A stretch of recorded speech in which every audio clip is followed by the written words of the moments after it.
ধূমপান স্বাস্থ্যের জন্য ক্ষতিকারক, এতে ক্যান্সার হয়। আজকের গল্পটি সম্পূর্ণরূপে প্রাপ্তবয়স্কদের জন্য। নমস্কার, কেমন আছেন সবাই? আশা করছি সবাই খুব ভালো আছেন এবং সুস্থ আছেন।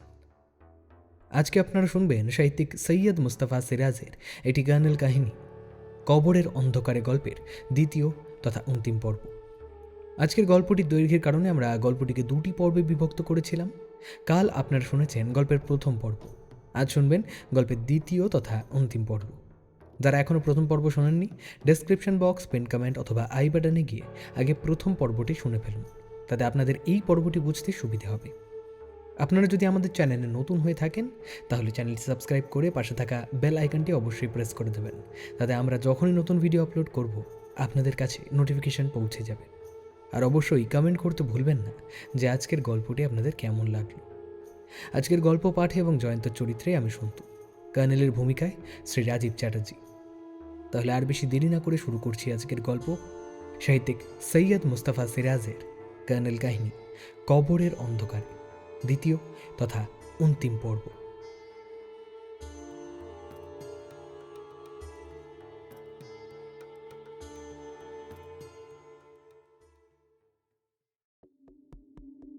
কর্নেল সেই কালো প্লাস্টিকের থলেতে ঠেসে ভরা লাল সোয়েটারটা নিয়ে বেরিয়ে গিয়েছিলেন। বুঝতে পেরেছিলাম ওটা সেই কানা গলিতে বটগাছের শেকড়ের তলায় আগের মতন রাখতে যাচ্ছেন, কিন্তু শেষ অবধি এতে মিস্টার সিনহার হত্যা রহস্য ফাঁস হওয়ার ব্যাপারে কী সাহায্য হবে তা ভেবেই পাচ্ছিলাম না। বড়জোর লক্ষ্মী রানীর বাড়া ভাতে ছাই পড়বে। গত রাতে প্রদীপ সিনহার মৃতদেহ নরবাহাদুর যখন আবিষ্কার করে তখন স্বভাবত একটা হইচই পুড়ে যায় এবং মেয়েটি দৈবাত টাকার বান্ডিলগুলো দেখতে পেয়ে আত্মসাৎ করে। তখন খিড়কির দিকটা খোলা ছিল, কাজেই সে এক ফাঁকে টাকাগুলো একটা কালো প্লাস্টিকের থলে জোগাড় করে সোয়েটারের ভেতর ভরে বাইরে লুকিয়ে রেখে আসে। টাকার প্রতি লোভ তার পক্ষে খুবই স্বাভাবিক, তবে সে বয়সের তুলনায় মানসিকভাবে অপরিণত মালবিকার এই ধারণা দেখা যাচ্ছে একেবারে ভুল। কিন্তু এতে একটা খটকা থেকে যাচ্ছে, লক্ষ্মী সম্ভবত বোকা হবার ভান করে থাকত। কেন থাকত? তাছাড়া বাচ্চু তাকে মাস্তুত বা পিস্তুত বোন বলে ও বাড়িতে জুটিয়ে দিয়েছিল। হঠাৎ মনে হলো অভিনেত্রী চিত্রা দত্তই কি কোনো উদ্দেশ্যে ওদের দুজনকে প্রদীপ সিনহার বাড়িতে ঢুকিয়েছিল? না, যত ভাববো তত মগজ গুলিয়ে যাবে। ঘড়ি দেখলাম, রাত প্রায় 8:30 বাজে। ষষ্ঠী একবার এসে জেনে গেল কফি খাবো কিনা। তাকে কফির বদলে চা আনতে বললাম। চা দিতে এসে ষষ্ঠীচরণ মুচকি হেসে বলল, রাত্রিরেও যাইতে বাবুর নেমন্তন্ন? না না, আমাকে বাড়ি ফিরতেই হবে ষষ্ঠী, সেই সকালবেলা বেরিয়েছি বুঝলে। আপনি কাগজের লোক, এত কাল দেখে আসছি আপনারে। হ্যাঁ, তাছাড়া বাবা মশাইয়ের পাল্লায় পড়লে তো কথাই নাই। এই সময় টেলিফোন বাজলো। টেলিফোনের পাশেই বসেছিলাম, রিসিভার তুলে সাড়া দিলাম। হ্যালো, কণ্ঠস্বর চেনা মনে হলো। কর্নেল সাহেব আছেন নাকি? আপনি কে বলছেন? গোপাল কুণ্ডু, গোপাল কুণ্ডু। একটু কর্নেল সাহেবকে দিন না প্লিজ। কর্নেল একটু জরুরি কাজে বেরিয়েছেন, কখন ফিরবেন বলে যাননি। উনকে কিছু বলতে হবে? অবশ্য আপনাকে বললেও চলে। তাহলে বলতে পারেন কর্নেল না ফেরা পর্যন্ত আমাকে অপেক্ষা করতে বলে গেছেন। আচ্ছা শুনুন, ওকে বলবেন যে বিশ্বস্ত সূত্রে, মানে ভেরি ভেরি রিলায়েবল সোর্স, বুঝলেন তো, সেই সোর্স থেকে এইমাত্র খবর পেলাম যে চিত্রা দত্ত গত রাতে হোটেল ইন্টারন্যাশনালে ছিল। আজ মর্নিং ফ্লাইটে বম্বে চলে গেছে। ওর বম্বে যাওয়ার ব্যবস্থা নাকি আগেই করা ছিল। কিন্তু এর চেয়েও জব্বর খবর হলো স্বয়ং সিনহা সাহেব, মানে প্রদীপ সিনহা, হ্যাঁ, ওকে নিজের গাড়িতে সন্ধে 6টা নাগাদ হোটেল ইন্টারন্যাশনালে পৌঁছে দেন। আমার সোর্স প্রত্যক্ষদর্শী। হ্যাঁ, চিত্রার বডিগার্ডও যথারীতি সঙ্গে ছিল। চিত্রাদেবী তাহলে বডিগার্ড সহ বম্বে গেছেন? না, সেটা অবশ্য জিজ্ঞেস করিনি।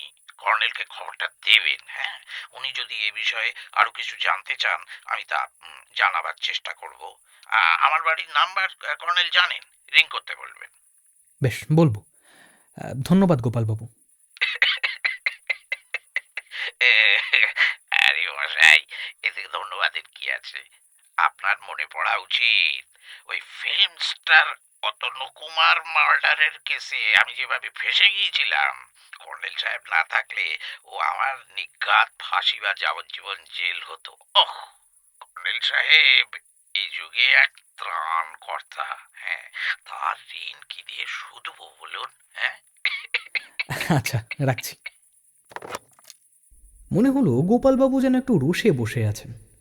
কথাগুলো এলোমেলো না হলেও কিঞ্চিত জড়ানো। সম্ভবত হাতে পান পাত্র নিয়ে বসেছেন। তবে খবরটা গুরুত্বপূর্ণ। কাল সন্ধ্যায় প্রদীপ সিনহা চিত্রা দত্তকে হোটেলে পৌঁছে দিতে গিয়েছিলেন এবং তখন চিত্রার বডিগার্ড শুক্লাও সঙ্গে ছিল। কিন্তু সেই শুক্লা কেন রাত 10টায় আমাদের গাড়িতে জোর করে উঠে প্রদীপ সিনহার বাড়িতে গেল? নির্দিষ্ট সময় অ্যাপয়েন্টমেন্ট করা ছিল ওর সঙ্গে, সেটা স্পষ্ট। শুধু বোঝা যাচ্ছে না সিনহা সাহেবকে কেউ গুলি করার সঙ্গে সঙ্গে সে পেছনের গলিতে টয় পিস্তল ফেলে দিয়েছিল কেন? ষষ্ঠী কখন ভেতরে গিয়েছিল? পর্দা তুলে বলল, এই ততক্ষণ টিভি দেখবেন, আসুন দাইদাবাবু। না গো ষষ্ঠী, টিভি দেখতে আমার ভালো লাগে না। দল বেঁধে বাঁধন নাচ, নয়তো বাঘ সিংহের মতন তুম্ব মুখের হাঁক ডাক, আর কখনো ন্যাকা ন্যাকা আধো আধো বুলি। ষষ্ঠী বাচ্চা ছেলের মতন হাসতে হাসতে অদৃশ্য হলো। 9:30 বাজে, এখনও কর্নেলের পাত্তা নেই। একটা সিগারেট ধরাতেই হলো। সিগারেট ছাড়ার জন্য 2-3টের বেশি কিনি না, কিন্তু দিনে মোটামুটি 2 প্যাকেট কেনা হয়ে যায়, বিশেষ করে চিন্তা ভাবনার সময়। সিগারেটটা সবে শেষ করেছি, ডোরবেল বাজল। ষষ্ঠী টিভির সামনে বসে আছে, তাই উঠে গিয়ে দরজা খুললাম। কর্নেল নন, একজন সাদাসিধে প্যান্ট শার্ট এবং হাফ হাতা সোয়েটার পরা প্রৌঢ় ভদ্রলোক বিনীতভাবে নমস্কার করে বললেন, হ্যাঁ, মানে আমি কর্নেল সাহেবের সঙ্গে একটু দেখা করতে চাই। উনি বেরিয়েছেন। আপনি কোথার থেকে আসছেন? আগে বিডন স্ট্রিট থেকে। এ, আমার নাম তারকনাথ দাস। কর্নেল সাহেবের সঙ্গে আমার খুব জরুরি দরকার। উনি কখন ফিরবেন? কখন ফিরবেন তো বলে যাননি। কি দরকার আমাকে বলতে পারেন, উনি এলে বলবো। আপনি বরং কাল সকালে আসবেন। কাইন্ডলি আমাকে এই কর্নেল সাহেবের জন্য ওয়েট করতে দিন। ড্রয়িং রুমের ভেতরে টেবিলের ড্রয়ারে 50,000 টাকা আছে। তাছাড়া এখন একটা রহস্যময় হত্যাকাণ্ডের সঙ্গে আমি জড়িয়ে গিয়েছি। এই মুহূর্তে কোনো অচেনা লোককে ঘরে ঢোকানো কি উচিত হবে? বললাম, আপনি নিচের লনে কিংবা গেটের কাছে ওয়েট করতে পারেন।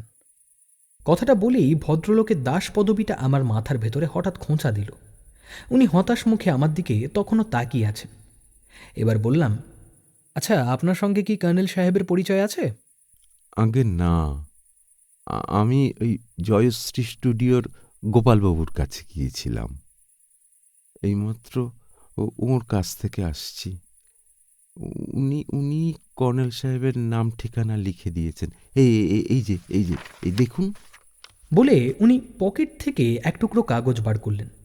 বললাম, কিন্তু গোপালবাবু এই তো কিছুক্ষণ আগে ফোন করেছিলেন, আপনার কথা তো বললেন না।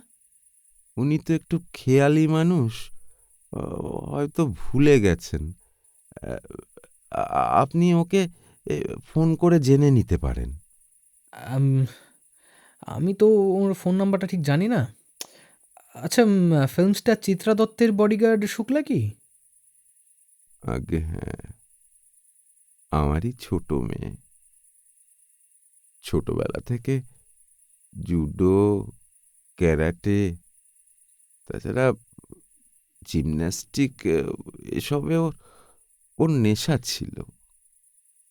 স্কুল ফাইনাল পাশ করে কাজকর্ম জোটাতে পারছিল না। শেষে একটা সিকিউরিটি এজেন্সিতে ঢুকেছিল, লুনা এসকর্ট সার্ভিস। তা তা হবে প্রায় বছর 3 ওখানে কাজ করছে। কিছুদিন থেকে ওকে ওই ফিল্ম স্টারের বডিগার্ড করেছিল ওরা। পাশের ফ্ল্যাটে ফোন আছে, কোনো রাতে বাড়ি না ফিরতে পারলে জানিয়ে দিত। কিন্তু কাল রাত থেকে কোনো খবর নেই। ওদের অফিসে গেলাম, ওরা বললেন পুলিশকে জানানো হয়েছে। শুক্লা গত রাত থেকে রিপোর্ট করেনি। তখন ছুটে গেলাম গোপালবাবুর কাছে। বড় ডানপিটে মেয়ে স্যার, 22 বছর বয়স, ক্যারাটেতে ব্ল্যাক বেল্ট। ওর কথা থেমে গেল। মুখ ঘুরিয়ে সিঁড়ির দিকে তাকালেন। উঁকি মেরে কর্নেলের টুপি দেখতে পেলাম। বললাম, ওই তো কর্নেল এসে গেছেন। কর্নেল উঠে এসে ভুঁড়ো কুঁচকে বললেন, কি ব্যাপার জয়ন্ত? ইনি শুক্লা দাসের বাবা কর্নেল। কর্নেল তারকবাবুর আপাদমস্তক দেখে নিয়ে বললেন, আসুন। জয়ন্ত, তোমার কাণ্ড জ্ঞান নেই, একে এখানে দাঁড় করিয়ে রেখে কথা বলছো? কর্নেলের সঙ্গে আমরা ড্রয়িং রুমে ঢুকলাম। তারকবাবুকে বসতে বলে কর্নেল ভেতরে গেলেন। দেখলাম তারকবাবু অবাক চোখে কর্নেলের জাদুঘর সদৃশ্য ড্রয়িং রুম দেখছেন। তার নিখোঁজ মেয়ে যে গত রাতে আমার কানের পেছনটা লাল করে দিয়েছে, সেই কথাটা ওকে রাগের বসে বলতে ইচ্ছা হচ্ছিল। হ্যাঁ, কিন্তু রাগ চেপে রাখা ছাড়া উপায় নেই। কর্নেল পোশাক বদলে ফিরে এলেন। টুপি খুলে রাখার পর এখন ও চওড়া টাক আলোয় ঝলমল করছিল। ইজি চেয়ারে বসে ধীরে সুস্থে চুরুট ধরিয়ে তারকবাবুকে বললেন, হ্যাঁ, বলুন। তারকবাবু আমাকে বলা কথাগুলো আবারও আওড়ালেন। কর্নেল সবটা শোনার পর বললেন, কিন্তু আপনি কি জানেন আপনার মেয়েকে পুলিশ খুঁজছে? তারকবাবু কথাটা না বুঝেই বললেন, আগে ওই লুনা এসকর্ট সার্ভিস এই পুলিশে অলরেডি খবর দিয়েছে তো, তাই বোধহয় পুলিশ ওকে খুঁজছে। না তারকবাবু, পুলিশ আপনার মেয়েকে অন্য কারণে খুঁজছে। আগে হেস্টিংস এরিয়ার একজন বড় ব্যবসায়ী এবং ফিল্ম প্রডিউসার প্রদীপ সিনহাকে খুনের দায়ে শুক্লাকে পুলিশ খুঁজছে। গত রাতে শুক্লা মিস্টার সিনহাকে গুলি করে মেরে পালিয়েছে। হ্যাঁ, অসম্ভব স্যার, এ কখনো হতে পারে না। শুক্লা জুডো ক্যারাটেতে এক্সপার্ট, কিন্তু কিন্তু মানুষ খুন? না না না না না, আমি বিশ্বাস করি না, আমি বিশ্বাস করি না। তাছাড়া সে বন্দুক পিস্তল পাবে কোথায়? লুনা এসকর্ট সার্ভিস তো ওকে ফায়ার আর্মস দেয়নি। এই দিলে আমি জানতে পারতাম। ফায়ার্মস সঙ্গে না থাকলে আপনার মেয়ে ফিল্ম স্টার চিত্রা দত্তের বডিগার্ড হয়েছিল কোন সাহসে? ক্যারাটেতে শুক্লা ব্ল্যাক বেল্ট হয়েছিল। আপনি লুনা এসকর্ট সার্ভিসে গিয়ে জেনে নিন ওরা তাকে ফায়ার আর্মস দিয়েছিল কি না। শুক্লার কাছে শুনেছি লুনা কাউকে সিকিউরিটি গার্ড হিসেবে কোথাও রাখলে লাইসেন্স করা বন্দুক দেয়। তবে লুনাতে শুক্লাবাদে সবাই পুরুষ মানুষ, এক্স সার্ভিসম্যান। কর্নেল চোখ বুজে হেলান দিলেন। জ্বলন্ত চুরুট কামড়ে ধরে বললেন, আপনি কি করেন? আমি একটা প্রাইভেট কোম্পানিতে ছোটখাটো একটা চাকরি করি, জয়সওয়াল ট্রেডিং কোম্পানি, ওই ব্র্যাবন রোডে অফিস। আমার মেয়েকে উদ্ধার করে দিন স্যার। আপনি পুলিশকে বুঝিয়ে বললে ওরা নিশ্চয়ই বুঝবে। শুক্লা কেন কাউকে খুন করবে স্যার? ধরুন চিত্রা দত্ত ওকে টাকার লোভ দেখিয়ে মিস্টার সিনহাকে খুন করতে পাঠিয়েছিল। না না, এ কখনো হতে পারে না। নিশ্চয়ই নিশ্চয়ই কোথাও কোনো গণ্ডগোল হয়েছে। শুক্লা সে ধরনের মেয়ে নয় স্যার। লুনা ওকে মাসে মাত্র 2000 টাকা মাইনে দেয়। ইদানিং ফিল্ম স্টারের বডিগার্ড হওয়ার পর তার কাছে মাঝে মাঝে বকশিস পেত। টাকার লোভ থাকলে তো। হ্যাঁ, বলুন। আর বেশি কি বলবো স্যার, আমার মেয়েকে আমি চিনি। আচ্ছা, আপনি লুনা এসকর্ট সার্ভিসে ফোন করে জেনে নিন ওরা আপনার মেয়েকে ফায়ার আর্মস দিয়েছিল কিনা। আমি লাইন ধরে দিচ্ছি।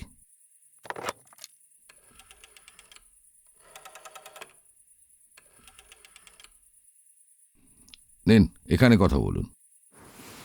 তারকবাবু উঠে এসে টেলিফোন ধরলেন। লক্ষ্য করলাম ওর হাত কাঁপছে। বললেন, ইয়ে এই আমি শুক্লার বাবা বলছি। এই সান্যাল সাহেব আছেন? ওকে একটু দিন না কাইন্ডলি। নমস্কার স্যার, এই আমি শুক্লার বাবা। হ্যাঁ, প্লিজ প্লিজ শুনুন স্যার একটু। এই আপনারা শুক্লাকে কি ফায়ার আর্মস দিয়েছিলেন? হ্যাঁ, কি বললেন স্যার? ও, বুঝেছি। কিন্তু এদিকে খারাপ খবর আছে স্যার। একটু আগে জানতে পারলাম এই হেস্টিংস এরিয়ার একজন বিজনেসম্যানকে খুনের দায়ে পুলিশ শুক্লাকে। আপনারা শুনেছেন? কিন্তু কিন্তু পুলিশকে বললেন না কেন শুক্লাকে টয় পিস্তল দিয়েছিলেন? খামোখা আমার মেয়ে। তারকবাবু কর্নেলের দিকে ঘুরলেন। লাইন কেটে গেল। বুঝুন ব্যাপার। ওরা বলছে শুক্লাকে ওরা খেলনার পিস্তল দিয়েছিল, যাত্রা থিয়েটারে যে পিস্তল ইউজ করা হয়। টেলিফোন রেখে তারকবাবু আগের জায়গায় গিয়ে বসলেন। কর্নেল ঘড়ি দেখে বললেন, আপনি আপনার ঠিকানা রেখে যান। বাড়িতে ফোন থাকলে। ফোন নেই স্যার, বরং অফিসের ফোন নাম্বার লিখে দিচ্ছি। কর্নেলের প্যাডে নাম ঠিকানা এবং অফিসের ফোন নাম্বার লিখে দিলেন তারকবাবু। কর্নেল বললেন, আমি আপনার মেয়েকে খুঁজে বার করার চেষ্টা করব। ইতিমধ্যে প্রয়োজন হলে আপনি আমার সঙ্গে যোগাযোগ করবেন। এই কার্ডটা রাখুন। কার্ডটা আড়ষ্ট হাতে নিয়ে পকেটে ভরলেন তারকবাবু। তারপর আবার এক দফা অনুরোধ জানিয়ে বেরিয়ে গেলেন। এবার কর্নেলকে গোপালবাবুর দেওয়া খবরটা জানিয়ে দিলাম। কর্নেল চুপচাপ শোনার পর বললেন, ব্যাপারটা ক্রমশ আরও জট পাকিয়ে যাচ্ছে। তো এবার তোমার কি ধারণা বলো তো জয়ন্ত? আমি আর কি বলবো? আমার ধারণা সম্পর্কে আপনি কখনোই সিরিয়াস নন, কারণ আমি তো বড্ড বোকা না। না ডার্লিং, সিরিয়াসলি বলছি, আমি আমার থিওরিটা একটু ঝালিয়ে নিতে চাই। গোপালবাবু তথ্যের ভিত্তিতে আমার মনে হয়েছে কাল বিকেলের মধ্যে এমন কিছু ঘটেছিল যাতে চিত্রার বিপদ ঘটতে পারে ভেবে মিস্টার সিনহা তাকে হোটেল ইন্টারন্যাশনালে রেখে আসেন। সম্ভবত তাকে আপাতত বম্বে পাঠিয়ে দেওয়ার ব্যবস্থাও তিনি করেন। কিন্তু সঙ্গে টাকা ছিল না বলে চিত্রার বিশ্বস্ত বডিগার্ড শুক্লাকে রাত 11টার মধ্যে তাঁর বাড়িতে গিয়ে টাকা আনতে বলেন। বাহ, তোমার ধারণা তো বেশ যুক্তি আছে, কিন্তু শুক্লার সঙ্গে তো টয় পিস্তল ছিল, কাজেই তাকে খুনি বলার যুক্তি ধোপে টেকে না। দেখুন, আমার ধারণা শুক্লা খুনি নয়। এমন হতে পারে হোটেলের কেউ আড়ি পেতে সিনহা সাহেবের কথা শুনছিল। সেই আগেই এসে খিড়কির দরজা খোলা পেয়ে বাগানের মধ্যে ওঁত পেতে বসেছিল। চিন্তা করুন, তখন বৃষ্টি পড়ছিল, মেঘ ডাকছিল, ঝোড়ো বাতাস বইছিল। শুক্লা ট্যাক্সি না পেয়ে আমার গাড়িতে উঠে আমাকে ক্লিফটন রোডে যেতে বাধ্য করে। তারপর সে কথা মতন খিড়কি দিয়ে ঢোকে। সিনহা সাহেব টাকা নিয়ে অপেক্ষা করছিলেন। তাকে টাকা দেওয়ার সময় ওঁত পেতে থাকা খুনি এসে গুলি করে সিনহা সাহেবকে। তার হাত থেকে নোটের বান্ডিল পড়ে যায়। এবার খুনি শুক্লাকে তাড়া করে। হয়তো গুলি ফসকে গিয়েছিল, অথবা এমনও হতে পারে তার হাতে গুলি লেগেছিল। টয় পিস্তল ছিটকে পড়ে। আহত অবস্থায় সে পালিয়ে যায়।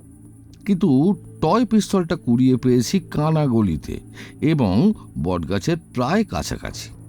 তাহলে হয়তো শুক্লাকে তাড়া করে গিয়ে গলিতে খুনি দ্বিতীয় গুলি ছুড়েছিল। খুনির কিন্তু টাকাগুলোর দিকে মন ছিল না, কারণ ওগুলো কুড়িয়ে পায় লক্ষ্মী রানী। তাহলে সিনহা সাহেবকে খুন করাই তার মোটিভ ছিল। কেন? আচ্ছা কর্নেল, এমন কি হতে পারে না চিত্রাকে নিয়ে সিনহা সাহেব এবং চিত্রার পলিটিক্যাল গার্জেন, ওই কি যেন নাম, সুমন হাজরার মধ্যে রেশারেশি চলছিল? তা অস্বীকার করা যায় না। দেখুন, সুমন হাজরা নিজে এমন ঝুঁকি নেবে বলে মনে হয় না। সম্ভবত কোনো ভাড়াটে খুনিকে পাঠিয়েছিলেন। কর্নেল ঘড়ি দেখে বললেন, সর্বনাশ, রাত 10:30 বাজে। তুমি রাতটা আমার এখানেই কাটিয়ে যাও জয়ন্ত। তোমার কাজের লোকটিকে ফোন করে জানিয়ে দাও, না এত রাত্রে সল্ট লেকে ফেরার ট্যাক্সি পাবে না। আপনার নৈশ অভিযানের বিবরণ শোনা যাক তাহলে। খাওয়ার পর হবে। কই রে ষষ্ঠী? কর্নেলের অ্যাপার্টমেন্টে এভাবে রাত কাটানো আমার কাছে নতুন কিছু নয়। কতবার তিনি আমাকে সল্ট লেকের ফ্ল্যাটটা কাউকে ভাড়া দিয়ে তার কাছে থাকতে বলেছেন। কিন্তু সমস্যা হলো, ওর ডেরা এসে থাকলে আমার খবরের কাগজের চাকরিটা বাঁচানো কঠিন হবে। কারণ প্রায় উনি বেরিয়ে পড়েন কোনো দুর্লভ প্রজাতির অর্কিড, ক্যাকটাস, পাখি বা প্রজাপতির সন্ধানে। এবং কখনো দেশের বাইরে কোনো দ্বীপ দ্বীপান্তরে কি মরুভূমিতে অনেক সময় দুর্দান্ত রকমের অ্যাডভেঞ্চারে পাড়ি জমান। দৈনিক সত্যসেবক পত্রিকা অবশ্য রহস্য রোমাঞ্চে ভরা স্টোরি প্রত্যাশা করে আমার কাছে, কিন্তু এসবের একটা সীমা আছে। নিছক দুর্লভ প্রজাতির উদ্ভিদ বা প্রাণী সম্পর্কে লেখার মতন বিশেষজ্ঞের অভাব নেই দেশে। সপ্তাহে এক কলম সচিত্র ধানাই পানাই বিদেশি পত্রিকার থেকে টুকে দিলেই হলো। এড়াতে ষষ্ঠীচরণ আমাকে অবাক করে খাদির নতুন পাঞ্জাবি পাজামা আর এমনকি একজোড়া নতুন চটিও সহাস্যে উপহার দিল। সে বলল, বাবা মশাই কবে আপনার জন্য কিনে রেখেছেন বলতে মনে ছিল না। এখানে রাত কাইটাতে বরাবর দাদাবাবুরে বাবা মশাইয়ের পোশাক পরতে হয়। আমি বলেছিলাম তাতে দাদাবাবু সাইজ মতো। কর্নেল বাথরুম থেকে বেরিয়ে এলে সে থমকে গেল। কর্নেল চোখ কটমটিয়ে বললেন, বক্তৃতা করবি না আমাদের খেতে দিবি? কি জয়ন্ত, একটা নতুন আলোয়ানের কথা ভাবছো নাকি? শীত আজ আছে, কাল নেই। সামনের বছর বেঁচে থাকলে দেখা যাবে। তবে আমার ঘরে যথেষ্ট ওম আছে। হেস্টিংস এরিয়া যা শীত, ওহ বাবা! নতুন পাজামা পাঞ্জাবি চটি পরে সবে খেতে বসেছি, টেলিফোন বেজে উঠল। বিরক্ত মুখে কর্নেল তার বেডরুমে ঢুকে ফোনটা ধরলেন। ড্রয়িং রুমের টেলিফোনেরই এক্সটেনশন এই ফোনটা। শুনলাম কর্নেল বলছেন, কে কে মালবিকা? হ্যাঁ, কি ব্যাপার? সাংঘাতিক মানে? হ্যাঁ, বলো কি? কখন? বেহালায় ডগ হসপিটাল মানে নতুন? কিন্তু জিমি তো... হ্যাঁ হ্যাঁ, ও সন্ধ্যায় তাই তোমার বাড়িতে জিমির কোনো সাড়া পাইনি। তুমি কি একা গেছো ওখানে? হ্যাঁ, ঠিক করেছো। মিস্টার মুখার্জিকে বলো তোমার বাড়ি থেকে বেরিয়ে হঠাৎ একটা কাজে আমি আটকে গিয়েছিলাম, তাই যেতে পারিনি। কাল সকালে বরং... হ্যাঁ হ্যাঁ, ঠিক আছে ঠিক আছে, সাবধানে চলাফেরা করো। Good night.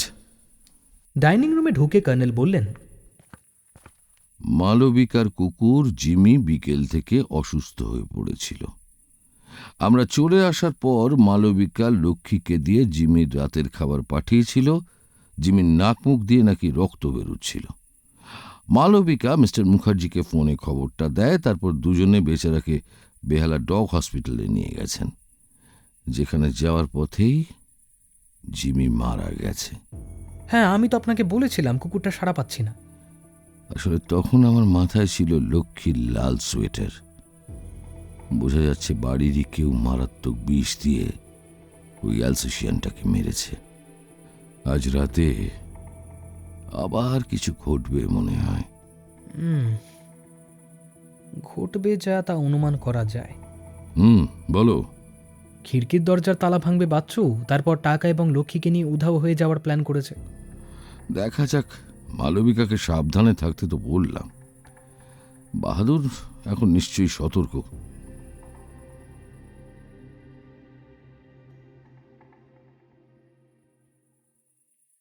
খাওয়ার পর দুজনে ড্রয়িং রুমে গেলাম। আপনি অতক্ষণ কোথায় ছিলেন? এবার বলুন, শোনা যাক। দাঁড়াও দাঁড়াও, আগে একটুখানি বসে নি। চুরুট জ্বালাই, বুঝলে?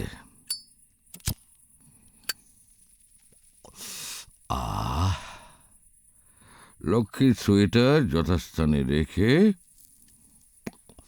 সোজা চলে গিয়েছিলাম হেস্টিংস থানায়। অরিজিৎ ওদের আমার কথা বলে রেখেছিল, কাজেই আপ্যায়নের কোনো ত্রুটি হয়নি। ওসি তোমারই বয়সী, সবে প্রমোশন পেয়ে ওখানে গেছেন। নাম প্রশান্ত মণ্ডল। কিছুদিন স্কুল টিচার ছিলেন ভদ্রলোক। যাই হোক, জিজ্ঞেস করে বুঝলাম নাম কাওয়াস্তে তদন্ত চলছে। পলিটিক্যাল প্রেশারের আভাসও দিলেন। চিত্রা দত্তের বডিগার্ডের নাম ওরা জেনে গেছে। তাকেও খোঁজা হচ্ছে। লুনা এসকর্ট সার্ভিসের সঙ্গে যোগাযোগ করা হয়েছে। ওদিকে লুনাও লালবাজারের মিসিং স্কোয়াডের সঙ্গে যোগাযোগ রেখে চলেছে। হ্যাঁ, শুক্লার ঠিকানা পাওয়া গেছে। ওদের বাড়িতে পুলিশ যাবে। এখনো যায়নি, গেলে তারকবাবু বলতেন বা এতক্ষণে ফোন করতেন আপনাকে। হ্যাঁ, আজকাল পলিটিক্যাল প্রেশার এমন জিনিস না, পুলিশকেও সাবধানে পা বাড়াতে হয়। অতক্ষণ আপনি থানাতেই কাটিয়ে দিলেন? বিশ্বাস হয় না। পার্ক লেনে গিয়ে লুনা এসকর্ট সার্ভিসের অফিসের বাইরে থেকে দেখে পার্ক স্ট্রিটের মোড়ে কিছুক্ষণ দাঁড়িয়েছিলাম। কিছুক্ষণ পরে মনে হলো আমি কি শুক্লার দর্শন পাবো বলে এখানে ওঁত পেতে আছি। কি বোকা, হ্যাঁ কি বোকা। আসলে এখনো আকস্মিকতা ব্যাপারটাতে আমার বিশ্বাস থেকে গেছে। যদি দৈবাত, তারপর উল্টো দিকে মুনলাইট বার, তুমি তো চেনো। ওখানে গিয়ে ঢুকলাম, ওয়েটাররা আমায় চেনে, ম্যানেজার ভদ্রলোক আমায় চেনেন। একটা খালি টেবিলে এক জগ বিয়ার নিয়ে বসলাম। আবার সেই আশার ভূত আমাকে পেয়ে বসেছিল। যদি শুক্লা তার কোনো বয়ফ্রেন্ডকে নিয়ে এখানে ঢোকে, তুমি তো জানো গার্লফ্রেন্ড বয়ফ্রেন্ড এদের যুগলের জন্য দোতলায় ছোট ছোট কেবিন আছে। আধ ঘন্টা পরে বেরিয়ে এলাম। তারপর হাঁটতে হাঁটতে ফ্রি স্কুল স্ট্রিট দিয়ে সোজা নিজের ডেরায়।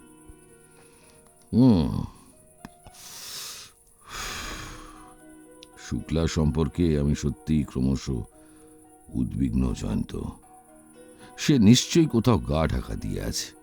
পুলিশ চিত্রাকে এড়িয়ে যাচ্ছে। শুক্লা তাদের লক্ষ্য। এখন যদি ট্রেড ইউনিয়ন নেতা সুমন হাজরা তাকে শুক্লাকে লুনা থেকে প্রদীপ সিনহাই চিত্রার বডিগার্ড হিসেবে জুটিয়ে দিয়েছিলেন, তাই না? বলে কর্নেল কিছুক্ষণ চুপচাপ চুরুট টানতে থাকলেন। তারপর হঠাৎ সোজা হয়ে বসে টেবিলের ড্রয়ার টানলেন। টাকার বান্ডিলগুলো নেই দেখে চমকে উঠেছিলাম। বললাম, টাকাগুলো? তুমি তখন বাথরুমে ঢুকেছিলে, বুঝলে? তখন ওগুলো আলমারির লকারে রেখে এসেছি। আজ সকালে অরিজিৎকে ফোন করে কথাটা জানাবো। টাকাগুলো লালবাজারের ডিটেকটিভ ডিপার্টমেন্টে গচ্ছিত থাকবে। বলে কর্নেল ড্রয়ারের ভেতর দিক থেকে রুমালে মোড়া সেই টয় পিস্তলটা বার করলেন। তারপর টেবিল ল্যাম্প জেলে নলের ভেতরটা দেখতে থাকলেন। কিছুক্ষণ দেখার পর টেবিলের একেবারে নিচে ড্রয়ার থেকে একটা খুদে চিমটে বার করলেন। অবাক হয়ে জিজ্ঞেস করলাম, চিমটে দিয়ে কি নল সাফ করবেন নাকি? কর্নেল আমার কথা জবাব না দিয়ে নলের ভেতর চিমটে ভরে কিছু টানাটানি করতে ব্যস্ত হলেন। একটু পরেই দেখি গুটিয়ে রাখা লম্বা একটা ফিল্ম বেরিয়ে এলো। ফিল্মটা টেবিল ল্যাম্পের আলোয় দেখার পর কর্নেল গম্ভীর মুখে বললেন, নেগেটিভ ফিল্ম। এক মিনিট এবার গুনে দেখি। 1 2 3 4 5 6 7 8 9, আর এই বাকি দুটো ব্ল্যাঙ্ক। কিসের ছবি? মনে হচ্ছে সেক্সুয়াল ব্যাপার। তুমি শুয়ে পড়ো গে, আমি এখনই এগুলো প্রিন্ট করে ফেলবো। কর্নেল পিস্তলটা ড্রয়ারে ঢুকিয়ে গম্ভীর মুখে উঠে দাঁড়ালেন। জিজ্ঞেস করলাম, সেক্সুয়াল সিনের ফটো? এখনো বুঝতে পারছো না ডার্লিং? প্রদীপ সিনহা 50,000 টাকা নগদের বিনিময়ে তার ব্ল্যাকমেলারের হাত থেকে মুক্তি পেতে চেয়েছিলেন।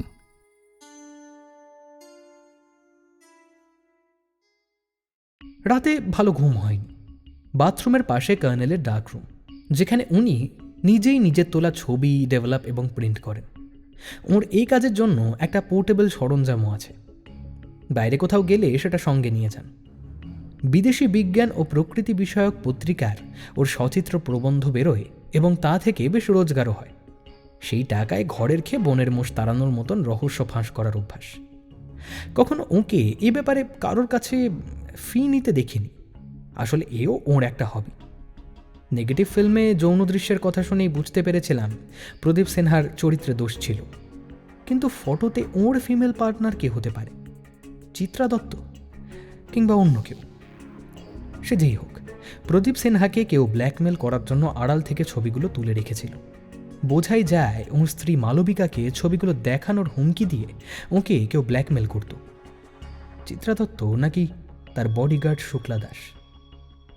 শেষে মূল নেগেটিভটা ফেরত দেওয়ার রফা হয়েছিল নগদ 50,000 টাকায়। অবশ্য সন্দেহের কাঁটা যুক্তিসঙ্গত কারণে শুক্লার দিকেই ঘুরে গেছে, অন্তত আমার কাছে। ষষ্ঠীর ডাকে ঘুম ভেঙেছিল। তাকিয়ে দেখি তার হাতে প্যাকেটে মোড়া একটা নতুন টুথব্রাশ। সে সহর্ষে বলল,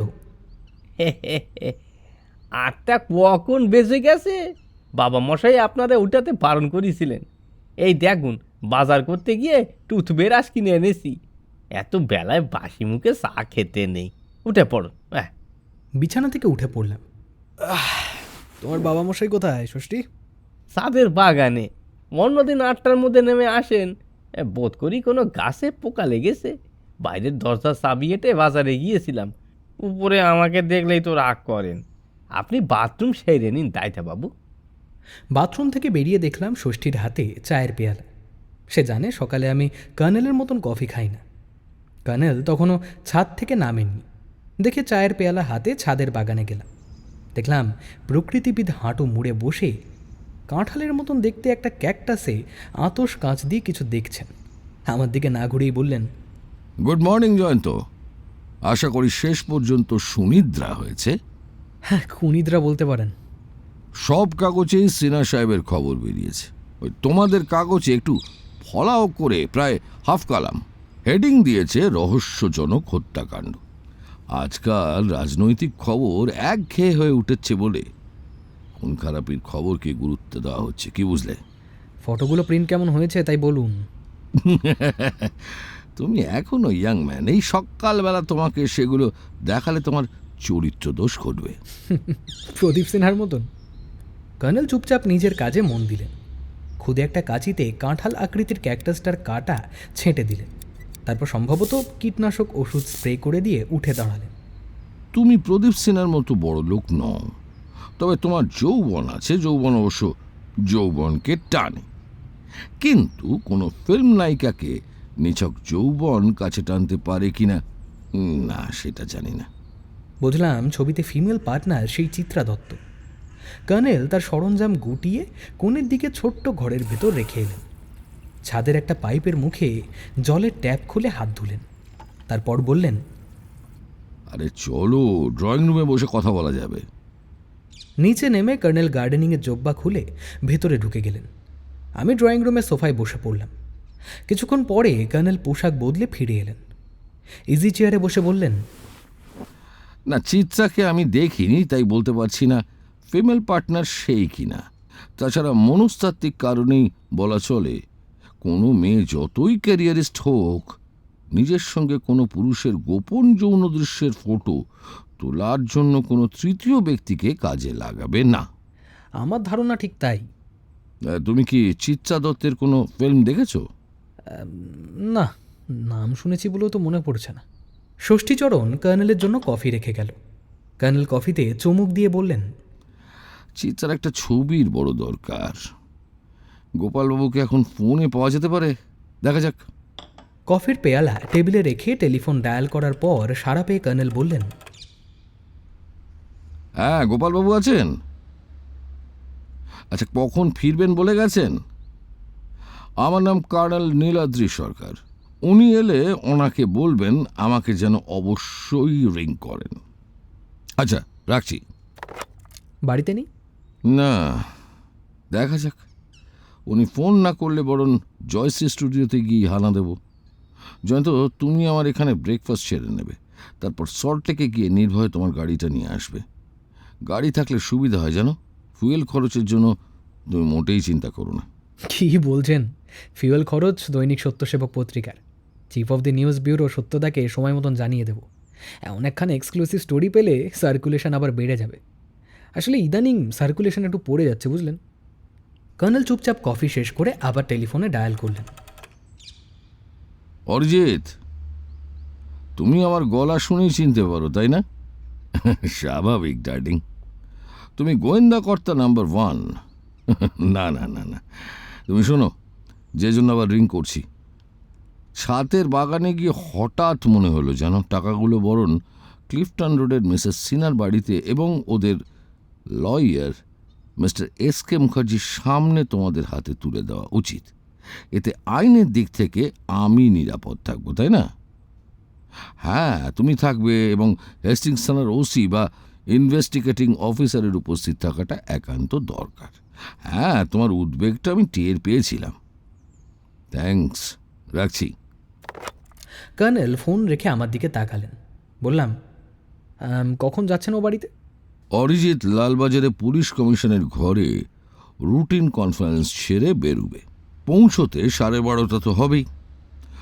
তুমি ব্রেকফাস্ট করে ট্যাক্সিতে চলে যাবে, ফিরবে অন্তত 10:30টার মধ্যে। তার আগেই ফিরে আসব। আচ্ছা কর্নেল, মিস্টার মুখার্জির দারোয়ান ফাগুলাল আমার গাড়ির নাম্বার দেখে হইচই বাঁধাবে না তো? লোকটাকে মনে হচ্ছিল সব ব্যাপারে নাক গলানোর অভ্যাস আছে। পুলিশের গাড়ির সঙ্গে তোমার গাড়ি থাকবে, কাজেই এ নিয়ে চিন্তা করো না। সল্টলেক থেকে ইস্টার্ন মেট্রোপলিটন বাইপাস হয়ে আমার গাড়ি কর্নেলের বাড়ি পৌঁছাতে মাত্র আধ ঘন্টা সময় নিয়েছিল। কাঁটায় কাঁটায় 10টা বাজে।